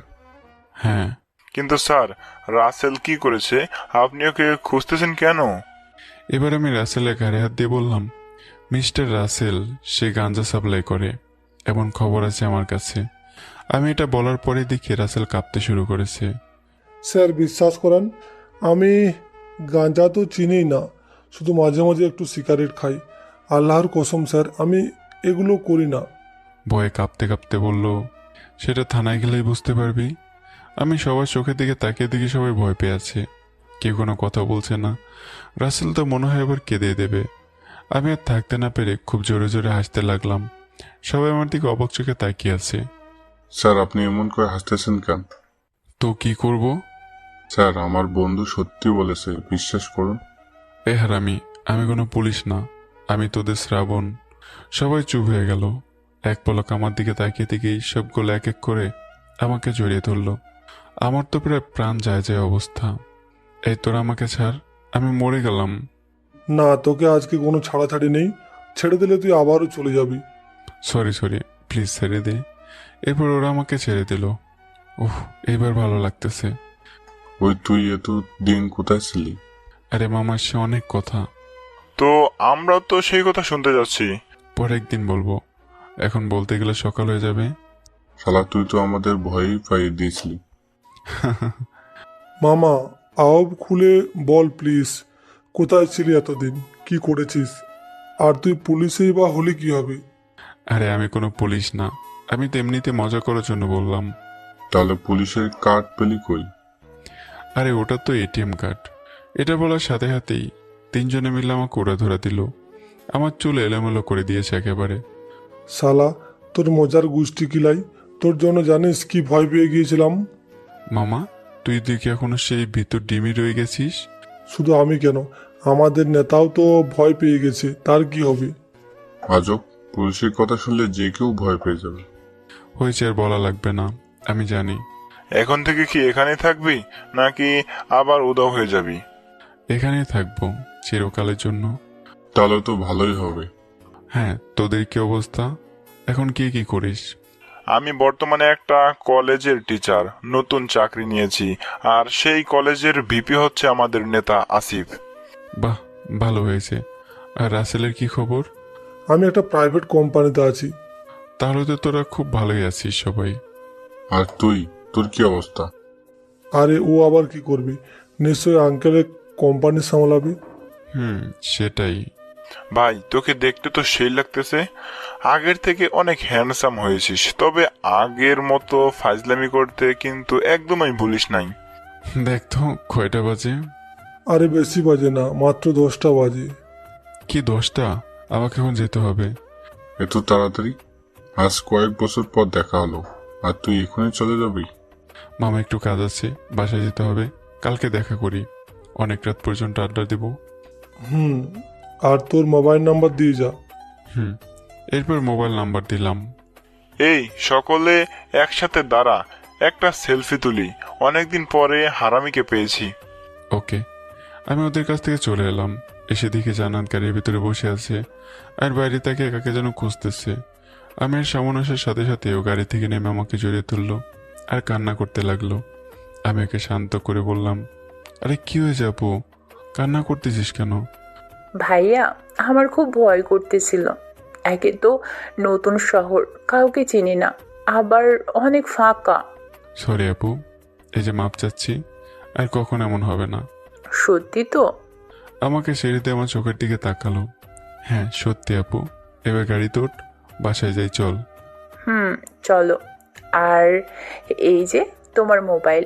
হ্যাঁ। এরপর গাড়ি ড্রাইভ করে বাসায় চলে এলাম। বাসায় এসে গাড়ি সাইড করে রেখে বাসার ভেতরে গেলাম। আপু আজকে খুব ক্লান্ত লাগতেছে শরীরটা, আমি ঘুমিয়ে গেলাম। ভাইয়া। আর তুই গিয়ে ঘুমা, কালকে সকালে তোকে নিয়ে এক জায়গায় যাব। আচ্ছা ভাইয়া।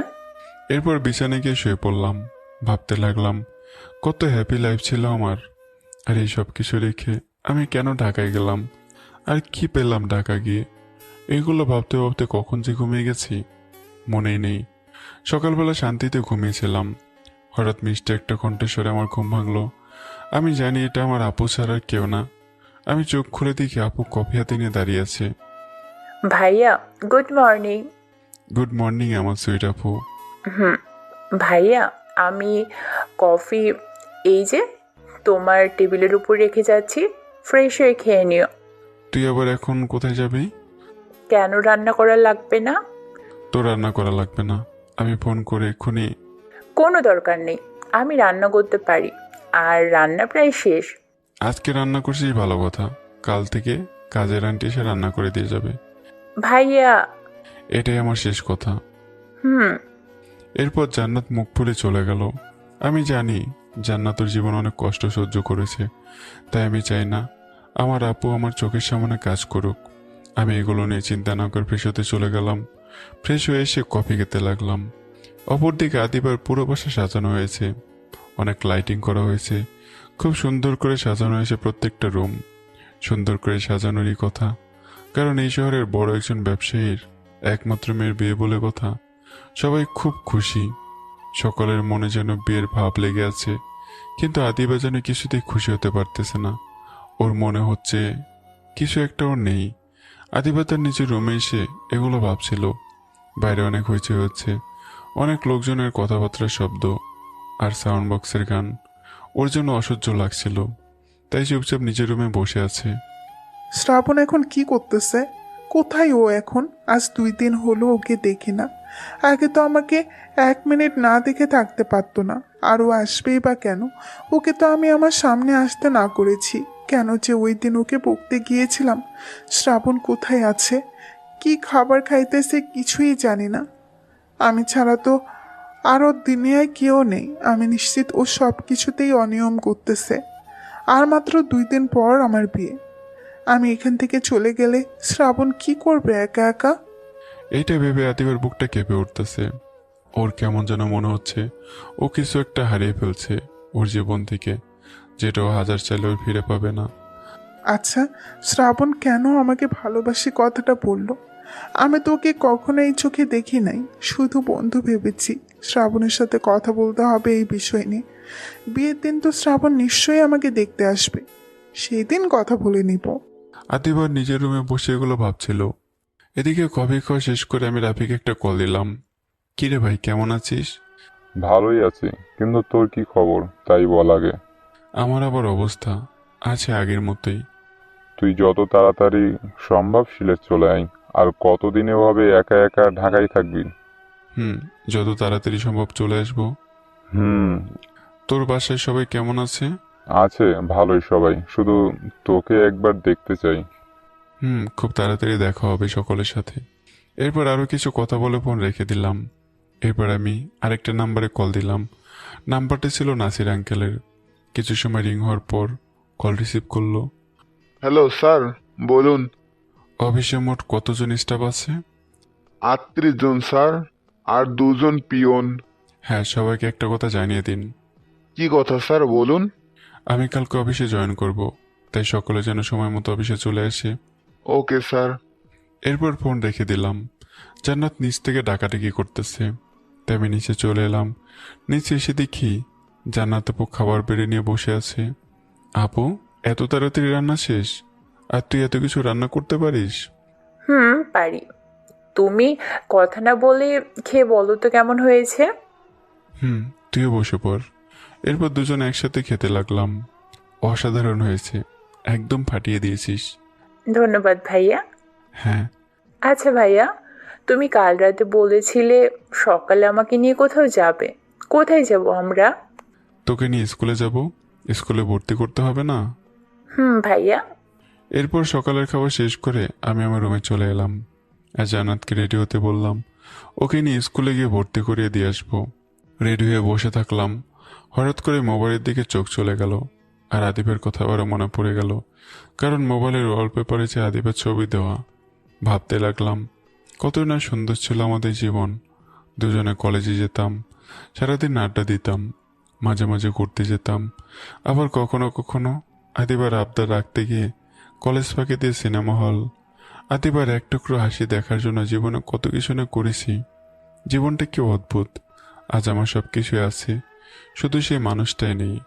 আদিবার খুশি আমার খুশি। ও যদি আমাকে ছেড়ে সুখী হতে পারে, তাহলে আমি সেটা হাসি মুখে মেনে নেব। আর কখনো যাব না আদিবার কাছে। রাগ অভিমান কি শুধু আদিবারই আছে, আমার নেই? ও সেদিন আমাকে অনেক অপমান করেছে। আমি আর কোনোদিন ওর সামনে যাব না। আমি জানি আদিবার ঠিক একদিন বুঝতে পারবে যে এই পাগলটার মতো কেউ আর ওকে ভালোবাসতে পারবে না। ভাইয়া, তোমার হলো? আমি সেই কখন থেকে বসে আছি। জান্নাতের কথায় আমার গোর কাটলো। আমি আয়নার সামনে গিয়ে চোখের পানি মুছে ঠিকঠাক হয়ে নিচে গেলাম। ভাইয়া, তুমি তো দেখছি মেয়েদের মতো রেডি হতে টাইম নাও। কি রে, আজকে এত ব্যস্ত হচ্ছিস কেন? বাইরে ব্যস্ত হব না? আজকে আমার জীবনের সবচেয়ে আনন্দের একটা দিন। আমি আবার স্কুলে ভর্তি হব, আবার লেখাপড়া করব। আচ্ছা চল। আমি আর জান্নাত বাইরে চলে এলাম। বাইরে এসে দেখে একজন লোক দাঁড়িয়ে আছে। দেখে তো ড্রাইভার মনে হচ্ছে, কিন্তু আমার তো কোনো ড্রাইভার নেই। তাহলে এটা কে? এটাই মনে মনে ভাবছিলাম। তখন লোকটা বলল, গুড মর্নিং স্যার। হ্যাঁ, গুড মর্নিং, কিন্তু আপনি কে? আপনাকে তো ঠিক চিনলাম না। স্যার, আমাকে নাসির স্যার পাঠিয়েছেন। তিনি আপনার গাড়ির ড্রাইভার হিসেবে আমাকে জব দিয়েছেন। আমার কোনো ড্রাইভার লাগবে না, আপনি আসতে পারেন। এই কথা বলার সাথে সাথেই লোকটার মুখ কালো হয়ে গেল। এটা দেখে জান্নাত বলল, ভাইয়া, তুমি আঙ্কেলকে রেখে দাও। আমাদের তো একটা ড্রাইভার দরকার, তাই না?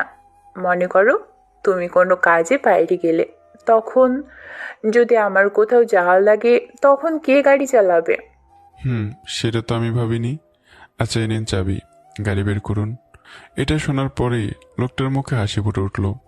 বুঝলাম লোকটা খুব খুশি হয়েছে। তার হয়তো এই চাকরিটার খুব দরকার ছিল। আমি আর জান্নাত এরপর গাড়িতে করে সোজা স্কুলে চলে এলাম। এইটাই সেই স্কুল যেখানে আমি অনেক আগে লেখাপড়া করেছি। আমি গাড়ি থেকে নেমে গেলাম। জান্নাতও গাড়ি থেকে নামলো। ওকে দেখে খুব খুশি খুশি লাগতেছে। আপনি এখানে গাড়ি নিয়ে অপেক্ষা করুন, আমরা আসতেছি। Okay sir. এরপর আমি আর জান্নাত ভেতরে প্রবেশ করলাম। স্কুলটা অনেক পরিবর্তন হয়ে গেছে। আগে মাত্র 2টা বিল্ডিং ছিল, আর এখন 5টা বিল্ডিং দেখতেছি, অনেক বড় বড়। আমি একজনের সাহায্য নিয়ে হেড স্যারের রুমে গেলাম। May I coming sir? Come in. ধন্যবাদ স্যার। বসুন। বলুন আপনাকে আমি কীভাবে সাহায্য করতে পারি? স্যার, এই যে ও আমার বোন, ওকে এবার 10ম শ্রেণীতে ভর্তি করাতে চাচ্ছিলাম। কাগজপত্র দিন। এই যে স্যার। কিছুক্ষণ কাগজপত্র দেখার পর, ওয়াও, অনেক ভালো রেজাল্ট তো। পিএসসি এবং জেএসসি পরীক্ষায়। তোমার নাম কি মামনি? জি স্যার, জান্নাতুল। খুব ভালো নাম। তোমার মতো একজন স্টুডেন্ট আমাদের দরকার ছিল। আর এখন থেকে আরও ভালো করে লেখাপড়া করবে, কেমন? জি স্যার। আচ্ছা, তাহলে আমি ওকে ভর্তি করে নিলাম। ধন্যবাদ স্যার। আর তুমি কবে থেকে ক্লাস করতে চাও জান্নাত? চাইলে তুমি আজকে থেকেই শুরু করতে পারো। ক্লাস শুরু হতে এখনও 15 মিনিট বাকি। স্যার, আমি আজ থেকেই ক্লাস শুরু করতে চাই। আচ্ছা, ঠিক আছে। তাহলে আমি আসি আপু, তুই ক্লাস কর। ছুটির পরে আমি ড্রাইভারকে পাঠিয়ে দেবো, তোকে নিয়ে যাবে। আচ্ছা ভাইয়া, বাই। স্যার, আমার বোনের দিকে একটু খেয়াল রাখবেন। চিন্তা করবেন না, কোনো সমস্যা হবে না, আপনি নিশ্চিন্তে আসতে পারেন। Okay sir, bye. এরপর আমি বাইরে চলে এলাম। বাইরে সে সোজা গাড়িতে গিয়ে বসলাম। স্যার, মামনি কোথায়? মামনি বাসায় যাবে না? না, ও ক্লাস করবে এখন থেকে। ও আচ্ছা। এরপর গাড়ি চলতে লাগলো। হঠাৎ করে ড্রাইভার বলে উঠল, স্যার, মামনির নামটা কি? জান্নাতুল। সবাই জান্নাত বলেই ডাকে। যেমন নাম তেমন ব্যবহার। আপনার নামটা কি? জি স্যার, আমার নাম আব্দুল করিম। আচ্ছা, আপনি যেহেতু আমার থেকে বয়সে বড়, তাই আজ থেকে আপনাকে করিম চাচা বলে ডাকবো। আপনার যেটা ভালো লাগে আপনি সেটাই বলে ডাকতে পারেন স্যার। করিম চাচার সাথে কথা বলতে বলতে বাসায় চলে এলাম। এরপর গাড়ি থেকে নেমে সোজা আমার রুমে চলে এলাম। কিছুই ভালো লাগতেছে না, তাই রুমে গিয়ে টিভি অন করে দেখতে লাগলাম। হঠাৎ আমার ফোনে একটা অচেনা নাম্বার থেকে ফোন এলো। ওই হারামি, কি করিস? আসিফ, তুই আমার নাম্বার পেলি কোথায়? এ হালার পুত, কাল রাতে যে নাম্বার দিলি মনে নেই? ও মামা, মনে পড়েছে। কি আর করবো বল, ঘরে বসে টিভি দেখতেছি আর বোর হচ্ছি। এই কথা, তাহলে তুই আমাদের কলেজে চলে আয়। ইচ্ছে করতেছে না এখন। ইচ্ছে করতেছে না মানে? তুই এখন কোথায়? বাসায়। কেন? তুই বাসায় থাক, আমি বাইক নিয়ে আসতেছি। আজকে সারাদিন তোকে নিয়ে ঘুরবো। আর বাকি দুটো কোথায়? রাসেল আর পরশ অফিসে। ও। কয় বছর পরে তোকে পেয়েছি। আজকে সারা সিলেট শহর ঘুরিয়ে দেখাবো তোকে। হয়েছে, ধাক্কা না দিয়ে তাড়াতাড়ি আয়। বিকেল 4টার আগে আবার বাসায় আসতে হবে আমাকে। আচ্ছা, ওয়েট 1 মিনিট। এরপর ফোন রেখে দিলাম। কিছু সময় পর আসিফ এসে আমাকে নিয়ে গেল। অনেকদিন পর সিলেট এসেছি, অনেক কিছু বদলে গেছে, তাই আমারও ইচ্ছে ছিল সবকিছু ঘুরে দেখব। আর আসিফ সেই ইচ্ছেটাই পূরণ করে দিল। সারাদিন ঘোরাঘুরি করে বিকাল 3:30টায় বাসায় এলাম। বাসায় এসে করিম চাচাকে জান্নাতুর স্কুলে পাঠিয়ে দিলাম। আর আমি আমার রুমে গিয়ে ফ্রেশ হয়ে ঘুমিয়ে পড়লাম। সারাদিন ঘোরাঘুরি করার জন্য মাথাটা ব্যথা করছিল। বিকেলবেলা জান্নাত এসে আমার ঘুম ভাঙিয়ে দিল। ঘুম থেকে উঠে জান্নাতকে বললাম, কিরে, তুই কখন আসলি বাসায়? এইমাত্র ভাইয়া। তুই ফ্রেশ হয়ে খাবার খেতে আয়, খাবার টেবিলে কথা হবে। ওকে ভাইয়া। এরপর আমি ফ্রেশ হয়ে খাবার টেবিলে গিয়ে জান্নাতের জন্য আর আমার জন্য খাবার সাজাচ্ছিলাম। তখন জান্নাত এসে বলল, ভাইয়া, তুমি এগুলো করতেছো কেন? আমি আসি না। চুপচাপ খেতে বস। আর স্কুলের প্রথম দিন কেমন কাটলো? ভাইয়া, খুব ভালো। ভালো। আর কোনো সমস্যা হলে সবার প্রথমে আমাকে বলবি কিন্তু। ওকে ভাইয়া। আমি আর জান্নাত খাবার শেষ করে বাইরে বের হলাম, কারণ জান্নাত এই শহরের কিছুই চেনে না।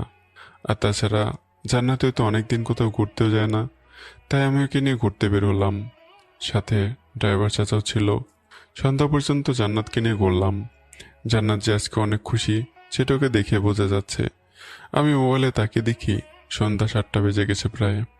তাই জান্নাতকে বললাম, আপু সন্ধ্যা হয়ে গেছে, এবার বাসায় যেতে হবে। ভাইয়া চলো। আমি এখন যাব না, একটা জায়গায় যেতে হবে। ভাইয়া, তুমি এখন আবার কোথায় যাবে?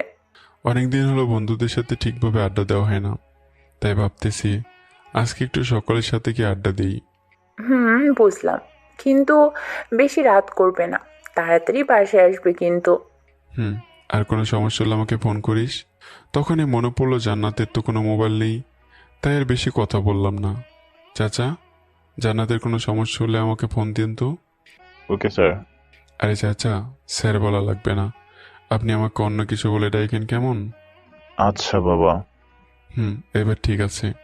এরপর জান্নাতকে গাড়িতে উঠিয়ে দিয়ে হারামিগুলোর কাছে গেলাম। আজকে আড্ডা কোনো রেস্টুরেন্টে নয়, আজকের আড্ডা হবে আমাদের শহরের একটা ছোট্ট নদীর পাড়ের বেঞ্চে বসে। আমি ওদের কাছে যাওয়ার সাথে সাথেই, স্যার এতক্ষণ সময় হলো? আরে তুই চুপ থাক, ভিতর ডিম। মামা ঠিক বলেছিস, রাসেল আসলে একটা ভেতু। এইসব বাদ দে, আগে তুই বল এতদিন কোথায় ছিলি? আরে ভাই, ছিলাম ঢাকায়, একটা বাসায় ভাড়া থাকতাম আর লেখাপড়া করতাম। বাহ বাহ, লেখাপড়া করতে ছেলে একেবারে ঢাকা চলে গেছিল? ধুর শালা, এইভাবে অনেক সময় আড্ডা দিয়ে রাত 10টার দিকে বাসায় গেলাম। বাসায় গিয়ে দেখি আমার আপু বই পড়তেছে। আমি ওর কাছে গিয়ে বললাম, আপু আর কত সময় বই পড়তে হবে? ভাইয়া, আমার অনেক পড়া বাকি, কিছুদিন পরে আবার পরীক্ষা আছে। বুঝলাম, কিন্তু এখন তো কিছু খেতে হবে নাকি? এরপর আমি আর চলো জান্নাত ভাইয়া। রাতের খাবার খেয়ে নিলাম। জান্নাত রুমে গিয়ে পড়তে লাগলো। আমি আমার রুমে যাওয়ার আগে জান্নাতকে বললাম, আপু কাল আমাকে সকাল সকাল ডেকে দিস তো। কেন ভাইয়া? কালকে আমি অফিসে জয়েন করব। ভাইয়া, তোমার অফিস আমিও দেখবো। সময় হলে আমি তোকে নিয়ে যাব একদিন। লাভ ইউ ভাইয়া। Love you too. Good night. এরপর আমি আমার রুমে এসে সোজা ঘুমের দেশে চলে গেলাম। অপরদিকে রাত প্রায় তখন 10টা বাজে। আদিবার কিছুতেই ঘুম আসতেছে না। সারাক্ষণ ওর মাথায় শুধু আমার কথাই ঘুরতেছে। এসব কি হচ্ছে ওর সাথে কিছুই বুঝতেছে না। রাতে আদিবা ঘুমিয়েছিল, কিন্তু হঠাৎ করে আদিবা স্বপ্ন দেখলো ওর বিয়ে হয়ে যাচ্ছে আর আমি সুইসাইড করতে যাচ্ছি। এই বাজে স্বপ্ন দেখে আদিবা ঘুম থেকে উঠে পড়ে। আর এখন ওর ঘুম আসতেছে না। ওর কেন যেন মনে হচ্ছে ওই ছেলের সাথে বিয়ে হলে খুশি থাকতে পারবে না। আদিবা নিজে নিজের মনকে প্রশ্ন করলো, আমি কি তাহলে শ্রাবণকে ভালোবেসে ফেললাম? না না, এটা হতে পারে না। তাহলে কেন বারবার মনে হচ্ছে আমি শ্রাবণকে ছাড়া বাঁচব না? না, আমাকে কালকেই এই বিয়ে আটকিয়ে দিতে হবে, না হলে জীবনে অনেক বড় ভুল করে ফেলবো। আদিবার যেন চোখে ঘুমিয়ে আসতেছে না। সারা রাত আমার চিন্তা করতেই লাগলো। আমার কথা চিন্তা করতে করতে কখন যে ঘুমিয়ে গেছে সে নিজেও জানে না। এদিকে আমি সকালবেলা ঘুমিয়েছিলাম, তখনই জান্নাত আমার রুমে এলো। আমার রুমে এসে দেখে আমি ঘুমিয়ে আছি। জান্নাত আমাকে ডাকতে লাগলো, ভাইয়া, ও ভাইয়া, ওঠো, সকাল হয়ে গেছে। তুই যা, আমার ঘুম পাচ্ছে খুব। ভাইয়া, আজকে না তোমার অফিসের প্রথম দিন? জান্নাতের কথা শুনে আমার ঘুম ভেঙে গেল। আমি ঘুম থেকে উঠে বললাম, কয়টা বাজে এখন? বেশি বাজে নাই, 8টা বাজে মাত্র। তুই নিচে যা, আমি ফ্রেশ হয়ে আসতেছি। আচ্ছা ভাইয়া, তাড়াতাড়ি এসো, আমি খাবার টেবিলে বসে আছি তোমার জন্য।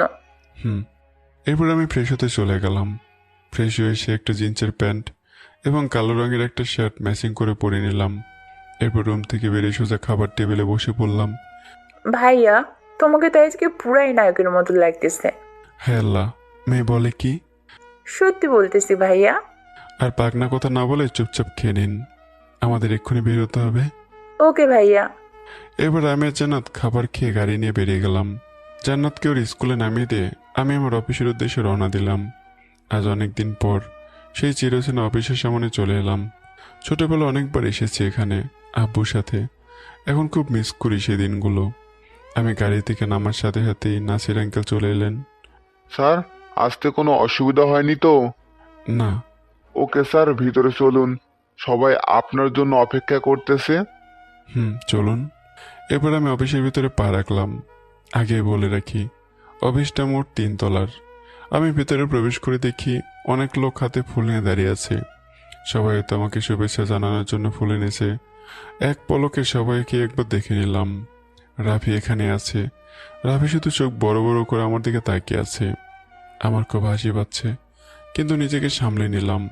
অফিসে দেখতেছে আমার বয়সী লোকজনই বেশি, মেয়েও আছে অনেকগুলো। আমি চুপ করে না থেকে বললাম, হ্যালো এভরিওয়ান, গুড মর্নিং। সকলে কেমন আছেন? জি স্যার, ভালো। আপনি কেমন আছেন? ইয়া, আই এম ফাইন। আমি শ্রাবণ আহমেদ ইমন, আপনাদের কোম্পানির বস। জি স্যার, আপনাকে স্বাগতম। সকলে একসাথেই বলল আর একে একে ফুল দিতে লাগলো। ফুল নেওয়া শেষে বললাম, থ্যাঙ্কস এভরিওয়ান। আগে আমার অফিসে কি হয়েছে না হয়েছে সেটা আমি জানি না, এখন থেকে আমি এসেছি, তাই আমার নিয়মে কাজ চলবে। জি স্যার। আর এই অফিসে চাকরি করতে হলে একটা রুলস সবসময় মেনে চলতে হবে, সেটা হলো সময় মতো অফিসে প্রবেশ করা। সকলের চোখ বড় বড় হয়ে গেছে। আমি বুঝতে পেরেছি এখানে কেউ টাইম মতো কাজ করে না। সমস্যা নেই, আমি এসে গেছি, এখন সব ঠিক হয়ে যাবে। এই যে আপনি, আপনার নাম কি? জি স্যার, আমি। আপনি, আপনার নাম কি? জি স্যার, মানে আমার নাম রফিকুল ইসলাম রাফি। বুঝলাম, কিন্তু আপনি এমন হাঁ করে কি দেখেন? Sorry sir. এরপর আরও কিছু বক্তব্য দিয়ে আমি আমার কেবিনে চলে এলাম। আমার কেবিন দোতলায়। আমি নিজের কেবিনে ঢুকে চোখের পানি ধরে রাখতে পারলাম না, কারণ এই রুম সেই রুম যেখানে আব্বু দিনের অর্ধেক সময় থাকতো। কিন্তু কি থেকে কি হয়ে গেল? আমি চোখ মুছে নিজের চেয়ারে বসে পড়লাম। কিছু সময় বসে থাকার পর নাসির আঙ্কেলকে ডাক দিলাম। জি স্যার, বলুন। আগে আপনি বসুন, তারপর বলতেছি। ওকে স্যার, এইবার বলুন। এই অফিসে এতদিন কি হয়েছে না হয়েছে সবকিছু রিপোর্ট আমার কালকের মধ্যেই চাই। আচ্ছা স্যার, সব ফাইল আছে উপরের তলায়, আমি সেইগুলো খুঁজে বের করে আপনার কাছে দিয়ে যাব। হ্যাঁ, আমার কেন জানি মনে হচ্ছে এই অফিসে অনেক গোলমাল আছে। কেন স্যার, আপনার এমন মনে হলো? আমি যখন এই অফিসে ঢুকেছি তখনই কয়েকজনকে দেখে আমার সুবিধা লাগেনি। আমি যেখানে জয়েন করেছি সেটাতে তারা কেমন যেন খুশি হতে পারেনি। সে কে স্যার? মিস্টার রাফি, তাই না? আপনার মাথাটা দেখে একদম গেছে। রাফি আমার বন্ধু, সেটা আপনি ভুলে গেছেন? কিন্তু স্যার, তাহলে আপনি যে নিচে বসে রাফিকে নাম জিজ্ঞেস করলেন? শিট, আপনি আমাকে পাগল করে দেবেন। আমি তো জাস্ট ওর সাথে মজা করেছি। স্যার, আমি বুঝতে পারি নাই। আপনি এখন আসুন, আপনার কাজ করুন। Okay sir. আর শুনুন, রাফিকে আমার কেবিনে পাঠিয়ে দিন। Okay sir. আমি মনে মনে ভাবতে লাগলাম, আজকে রাফিকে কি বোকাটাই না বানালাম। ও বেচারা সকলের সামনে তো একদম বেকুব হয়ে গেছে। যাই হোক, দেখি হারামিটা এখন আমার কাছে এসে কি বলে। একটু পরে টের পেলাম রাফি এসেছে। May I come in sir? আমার যে হাসি পাচ্ছিল তা বলে বোঝাতে পারবো না, তাই হেসে এসে বললাম, কিরে হারামি, কি স্যার স্যার করতেছিস? রাফি আমার এই হাসি দেখে আবার অবাক হলো আর ভেতরে ঢুকে বলল, তুই তাহলে শেষ শ্রাবণ? কেন, কোনো সন্দেহ? তাহলে তুই বাইরে আমাকে ওগুলো বললি কেন? আরে ভাই, আমি তোর সাথে একটু মজা করলাম। রাখ তোর মজা, আগে বল এসবের মানে কি? তুই আমাদের অফিসের বস কি করে? শুনতেই হবে তাহলে? তাড়াতাড়ি বল। এরপর আমি রাফিকে বলতে শুরু করলাম, আমার আব্বুরা মোট 4 ভাই বোন ছিল। আব্বু ছিল তার ভিতরে সব থেকে ছোট। আব্বু তখন সবেমাত্র লেখাপড়া শেষ করে বেকার ঘুরে বেড়াচ্ছিল। এতে অবশ্য কারো কোনো মাথা ব্যথা ছিল না, কারণ আমি শুনেছি পরিবারের ছোট ছেলে হয়ে আব্বুকে সবাই অনেক ভালোবাসতো। সবকিছু ঠিকঠাকই চলছিল, কিন্তু আব্বুকে একদিন আম্মু ফোন দিয়ে বলে যে আব্বুর বিয়ে ঠিক করে ফেলেছে তার বাবা। আগে বলে রাখি, আব্বু আর আম্মুর প্রায় 4 বছরের রিলেশন ছিল। তারা দুজনকে অনেক ভালোবাসতো। এরপর হঠাৎ একদিন আব্বু আম্মু কাউকে না জানিয়ে বিয়ে করে ফেলে। এরপর আব্বু আম্মুকে নিয়ে তার বাসায় যায়, কিন্তু বাসায় যাওয়ার পরও সবাই তাদের মেনে নেওয়ার পরেও আমার দাদু আব্বু আর আম্মুকে মেনে নেয়নি। তার কারণ দাদু নাকি তার বন্ধুর মেয়ের সাথে আব্বুর বিয়ে ঠিক করে রেখেছিলেন। তাই দাদু আব্বু আর আম্মুকে সেদিন রাতে বাসা থেকে বের করে দেন। আব্বুর কাছ থেকে শুনেছি দাদু নাকি অনেক রাগী মানুষ ছিলেন, তাই কেউ তার কথার উপর দিয়ে কথাই বলতে পারতো না। আব্বুর ওই বাড়িতে না থেকে আম্মুর হাত ধরে বাসা থেকে বের হয়ে যায়। এরপর বাসা থেকে বের হয়ে আব্বু কোথায় যাবে কি করবে কিছুই বুঝে উঠতে পারছিল না। তাই সে বাধ্য হয়ে তার সবচেয়ে প্রিয় বন্ধু আলতাফকে ফোন করে। আলতাফ আঙ্কেল সবকিছু শুনেই সাথে সাথে আব্বু আম্মুকে তার বাসায় নিয়ে যান। এভাবে 10 দিন কেটে যায়। আব্বু অনেক চাকরির চেষ্টা করেছে, কিন্তু কোনো কাজই হচ্ছিল না। সকলের একই কথা, এক্সপিরিয়েন্স নেই। এটাতেই জাস্ট মুখের কথা, আসল কথা হচ্ছে টাকা ছাড়া কোনো চাকরি নেই। এই কয়েকদিন আব্বু অনেকগুলো ইন্টারভিউ দিয়েছিল, কিন্তু কোনো লাভ হয়নি। আব্বুর ইচ্ছে ছিল সে নিজের একটা কোম্পানি খুলবে। ভেবেছিল লেখাপড়া শেষ করে দাদুর কাছ থেকে কিছু টাকা নিয়ে একটা প্রাইভেট কোম্পানি খুলবে, কিন্তু তার কিছুই হলো না। এখন তো আব্বু একটা সামান্য চাকরি খুঁজে পাচ্ছে না, তাই আব্বু অনেক ভেঙে পড়েছিল। আব্বুর বন্ধু বিষয়টি বুঝতে পারেন, আর তিনি আব্বুর প্ল্যান সম্পর্কেও জানতেন। তাই তিনি অনেক চিন্তা ভাবনা করে সিদ্ধান্ত নিলেন যে আব্বুকে তিনি একটা প্রাইভেট কোম্পানি খুলে দেবেন। কিন্তু তিনি খুব ভালো করে জানতেন যে আব্বু তার কাছ থেকে কোনো সাহায্য নেবেন না, তাই তিনি একটু আলাদাভাবে প্ল্যান করে। তিনি আব্বুকে বলেন যে কোম্পানি প্রতিষ্ঠান করতে যত টাকা লাগবে সবগুলো তিনি দেবেন, তার বিনিময়ে আব্বুকে তার মেধা কাজে লাগিয়ে এগিয়ে চলতে হবে। এতে আব্বু অতি সহজে রাজি হয়ে যায়। ব্যাস, এইভাবেই তৈরি হয় এবি গ্রুপ। আমি কথাগুলো বলে টেবিলের উপর থাকা বোতল থেকে পানি খেয়ে নিলাম। তখনই রাফি উত্তেজিত হয়ে বলল, তাহলে আলতাফ স্যারের কি হলো? তিনি এখন কোথায়? তিনি এখন লন্ডনে। লন্ডনে মানে? এত বড় কোম্পানি রেখে তিনি লন্ডনে কি করেন? তাহলে শোন, আমি আবারও বলতে শুরু করলাম। আব্বু আর আঙ্কেলের এই কোম্পানি তৈরি করতে অনেক কষ্ট হয়েছিল। প্রথম তো কোনো প্রজেক্টই তারা পাচ্ছিল না। দেখতে দেখতে কোম্পানির 1 বছর পার হয়ে যায়, কিন্তু এখনও কোম্পানির কোনো লাভ হয়নি, বরং ব্যাংকে অনেক লোন পড়ে গেছে। আলতাফ আঙ্কেলের কাছে কোনো টাকা ছিল না, তাই তারা দুজনে এক ডিপ্রেশনের মধ্যে চলে যাচ্ছিল।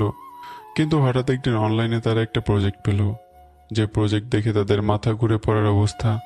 কারণ প্রজেক্টটা ছিল একটা বিদেশি কোম্পানির, লন্ডন থেকে। এটা কিভাবে তারা পেল বুঝতেই পারছিল না। হয়তো এটাই তাদের ভাগ্য। আর এই প্রজেক্টটি বাংলাদেশি মূল্য ছিল 10 কোটি টাকা। তাই আব্বু আর আঙ্কেল সবকিছু বাদ দিয়ে এই প্রজেক্টের পিছনেই লেগে যায়। অনেক কঠিন একটা প্রজেক্ট ছিল। অবশেষে 28 দিনের মাথায় প্রজেক্টটা সম্পূর্ণ করে ফেলে। লন্ডন থেকে উক্ত অফিসের মালিক মিস্টার হ্যারি কুইলো আসেন, যেটা আব্বু আর আঙ্কেলের কাছে স্বপ্নের মতো ছিল। এরপর আব্বু অনেক সুন্দর করে প্রজেক্টটা প্রেজেন্টেশন করে, যেটা দেখে মিস্টার হ্যারি অনেক হ্যাপি হয়ে যায়। তাই তিনি আব্বু আর আঙ্কেলকে তার কোম্পানিতে অফার করে, কিন্তু আব্বু রাজি হয়নি। আব্বুর ইচ্ছে ছিল তার বাকি জীবনটা বাংলাদেশে কাটাবে। আব্বু রাজি না হয়ে আঙ্কেলও যেতে চাইলেন না। আব্বু জানতো যে আঙ্কেলের বিদেশ যাওয়ার অনেক শখ ছিল, কিন্তু আব্বুর জন্য যে আঙ্কেল যেতে রাজি হচ্ছে না, এটা আব্বু বেশ ভালোই বুঝতে পারে। তাই আব্বু আঙ্কেলকে জোর করে রাজি করে, কারণ আব্বু জানতো যেমন সুযোগ বারবার আর আসবে না।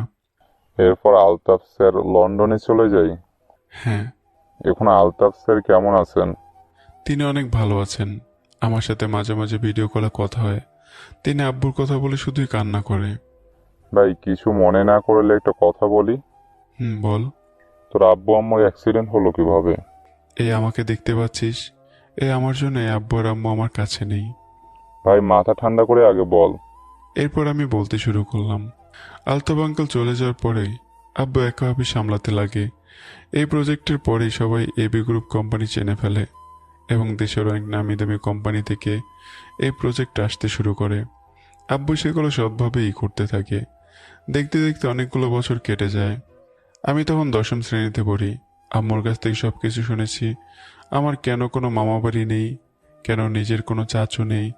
আমি প্রথমে ভাবতাম আমার বুঝি কেউ নেই, কিন্তু পরে আম্মুর কাছ থেকে জানতে পারি আমার সবই আছে, কিন্তু কারোর সাথে আমার যোগাযোগ নেই। আমার অনেক রাগ হয় তখন দাদুর উপর। তিনি কেন শুধু শুধু আব্বুকে বাড়ি থেকে বের করে দেয়। তাই আমি আর জানতে চাইনি কে আমার আপনজন। আব্বুর আম্মুর আদর পেয়ে আমি একটু বাদর হয়ে গিয়েছিলাম, কারো কথা শুনতাম না। এরপর একদিন আব্বুর অফিসে একটা স্টাফের বিয়ে ঠিক হয়, তাই আব্বু সেখানে যাবে বলে ঠিক করে। যেহেতু কোনো বিয়ে বাড়ি গেলে গিফট নিয়ে যেতে হয়, তাই আব্বু আর আম্মু ঠিক করে সবাই মিলে মার্কেটে যাবে। আম্মু আমাকে বিকেলবেলা মার্কেটে যাওয়ার জন্য বলে। আমার একটা ক্রিকেট ম্যাচ থাকার কারণে আমি সরাসরি না করে দিই। আব্বু আম্মু তাই আমাকে রেখে বাড়ির গাড়ি নিয়ে চলে যায়। আমি যতবারই আব্বু আম্মুর সাথে গাড়িতে গিয়েছি, প্রত্যেকবার আমি গাড়ি ড্রাইভ করেছি। আমি শিওর ওই দিন যদি আমি আব্বু আম্মুর সাথে যেতাম, তাহলে আমি ড্রাইভ করতাম আর আব্বু আম্মু অ্যাক্সিডেন্ট করতো না। তারা দুজন হয়তো আজ আমাদের মাঝেই থাকতো। আমি এটা বলে কান্না করে দিলাম। আমার কান্না দেখে রাফি আমাকে সান্ত্বনা দিতে লাগলো। ভাই, এখনো তোর কোনো দোষ নেই, এটা জাস্ট একটা অ্যাক্সিডেন্ট ছিল। আমি গেলে আর হয়তো অ্যাক্সিডেন্ট হতো না। দেখ ভাই, দুর্ঘটনা বলে আসে না, দেখা যায় তুই গেলেও অ্যাক্সিডেন্ট হতে পারতো। তাই শুধু শুধু নিজেকে কেন দোষ দিচ্ছিস? হয়তো। কিছু সময় আমি রাফি চুপ করে থাকলাম। এরপর রাফি বলল, কিন্তু দোস্ত, আমি একটা বিষয় বুঝলাম না। কি বিষয়? তুই এত বড় বাড়ি, এত বড় গাড়ি, এত বড় অফিস সবকিছু ছেড়ে ঢাকায় গেলি কেন? নিজের উপরে রাগ করে। মানে? নিজের উপরে আমার এত রাগ হয়েছিল যে আমি কয়েকবার সুইসাইড পর্যন্ত করতে গিয়েছিলাম, কিন্তু বিশ্বাস কর আম্মুর জন্য পারিনি। বারবার শুধু আম্মুর মুখ ভেসে উঠত আমার চোখের সামনে। যখন আব্বু আম্মু আমার চোখের সামনে ছিল, তখন বুঝতে পারিনি যে আব্বু আম্মু কি জিনিস। আর থাকতে পারতেছিলাম না এই বিষাক্ত শহরে। তাই সবকিছু নাসির আঙ্কেলের উপর ছেড়ে দিয়ে আমি অজানা এক গন্তব্যে চলে যাই, যেখানে গিয়ে তোর সাথে দেখা হয়। সাধারণভাবে চলতে থাকি। এতে কিছুটা হলেও কষ্ট ভুলে থাকতে পেরেছিলাম। আদিবাকে পেয়ে তো ভুলে গেছিলাম যে কষ্ট কি। আমি তো ভেবেছিলাম আর এই শহরে আসবই না, কিন্তু কিন্তু কি? একজনের অবহেলা আর কষ্ট আবার এই শহরে ফিরে আসতে বাধ্য করলো। কি হয়েছে তোর সাথে? আমাকে সব খুলে বল। থাক না, বাদ দেই সব। বাদ দিব কেন? তুই সব খুলে বল আমাকে। এরপর আমি রাফিকে সবকিছু খুলে বললাম, আদিবার অবহেলা থেকে শুরু করে জান্নাতের কথা। কি, আবিদা তোকে এইগুলো বলেছে? ওর এত বড় সাহস! কোথায় পেলো যে তোকে এতিম বলে, আবার টাকার গরম দেখায়? দোস্ত, এসব বাদ দে না, আমি সবকিছু ভুলে গিয়েছি প্রায়। তুই যতই মুখে বলিস না কেন, তুই যে ভুলে গেছিস আবিদাকে, কিন্তু আমি তো জানি তুই আবিদাকে কতটা ভালোবাসিস। তুই কি ওকে জীবনও ভুলতে পারবি? কি হলো বল আমাকে। দোস্ত না, আমার শরীরে যতক্ষণ পর্যন্ত রক্ত চলাচল করবে আমার পক্ষে ততক্ষণ পর্যন্ত আদিবাকে বলে থাকা সম্ভব নয়। খুব খারাপ লাগতেছে আবিদার জন্য। একটা নিষ্পাপ ভালোবাসা বুঝলো না। আবিদার বিয়ে কবে? আর 2 দিন পরে। চল। কোথায়? ঢাকা। ঢাকা গিয়ে কি করব? আবিদাকে জোর করে তুলে নিয়ে আসবো। রাফি, তুই চুপ করে এখানে বস। আর যাই হোক না কেন, জোর করে কখনো ভালোবাসা হয় না। কিন্তু কোনো কিন্তু নয়, আমি আর আমার জীবনে আদিবাকে চাই না। আমি একাই ভালো আছি, আর সারা জীবন না হয় আদিবার স্মৃতি আঁকড়ে ধরে বেঁচে থাকবো। রাফি বুঝতে পেরেছে যে আমার মন খারাপ হয়ে গেছে। তাই রাফি বলল, বাদ দে এইসব। এখন বল, জান্নাতের সাথে পরিচয় করিয়ে দিচ্ছিস কখন? আজকে সন্ধ্যায় বাসায় চলে আয়, পরিচয় করে দেব। আসবো, কিন্তু তোর বাসার ঠিকানা তো আর আমি জানি না। হ্যাঁ, সেটাই তো। এরপর আমার বাসার ঠিকানা দিলাম। আমি তখন ঘড়িতে তাকিয়ে দেখি দুপুরে 1টা বেজে গেছে। এই কয়টা বাজে খেয়াল আছে? কয়টা বাজে? মাত্র 1টা বাজে। দুপুর হয়ে গেছে, কিছু খেতে হবে তো নাকি? চল ক্যান্টিনে গিয়ে কিছু খেয়ে নেই। না, আজকে তোকে আমার সবচেয়ে ফেভারিট রেস্টুরেন্টে নিয়ে যাব। আচ্ছা চল তাহলে। এরপর আমি রাফি অফিস থেকে বের হয়ে সোজা রেস্টুরেন্টে চলে গেলাম। আর রেস্টুরেন্টে ঢুকতে যাকে দেখতে পেলাম, আমার তো মাথা যেন 7 চক্কর দিয়ে উঠলো। এখানে কি করে আসলো? তো বন্ধুরা বলেন তো এখানে কে এসেছে? যদি জেনে থাকেন তাহলে অবশ্যই কমেন্ট করে জানান। আর হ্যাঁ, এর পরবর্তী পর্বে বাকিটা জানানো হবে। তো কেমন হচ্ছে গল্পটা কমেন্ট করবেন। ভালো থাকবেন, আর দেখা হচ্ছে নতুন গল্পে। টাটা, আল্লাহ হাফেজ।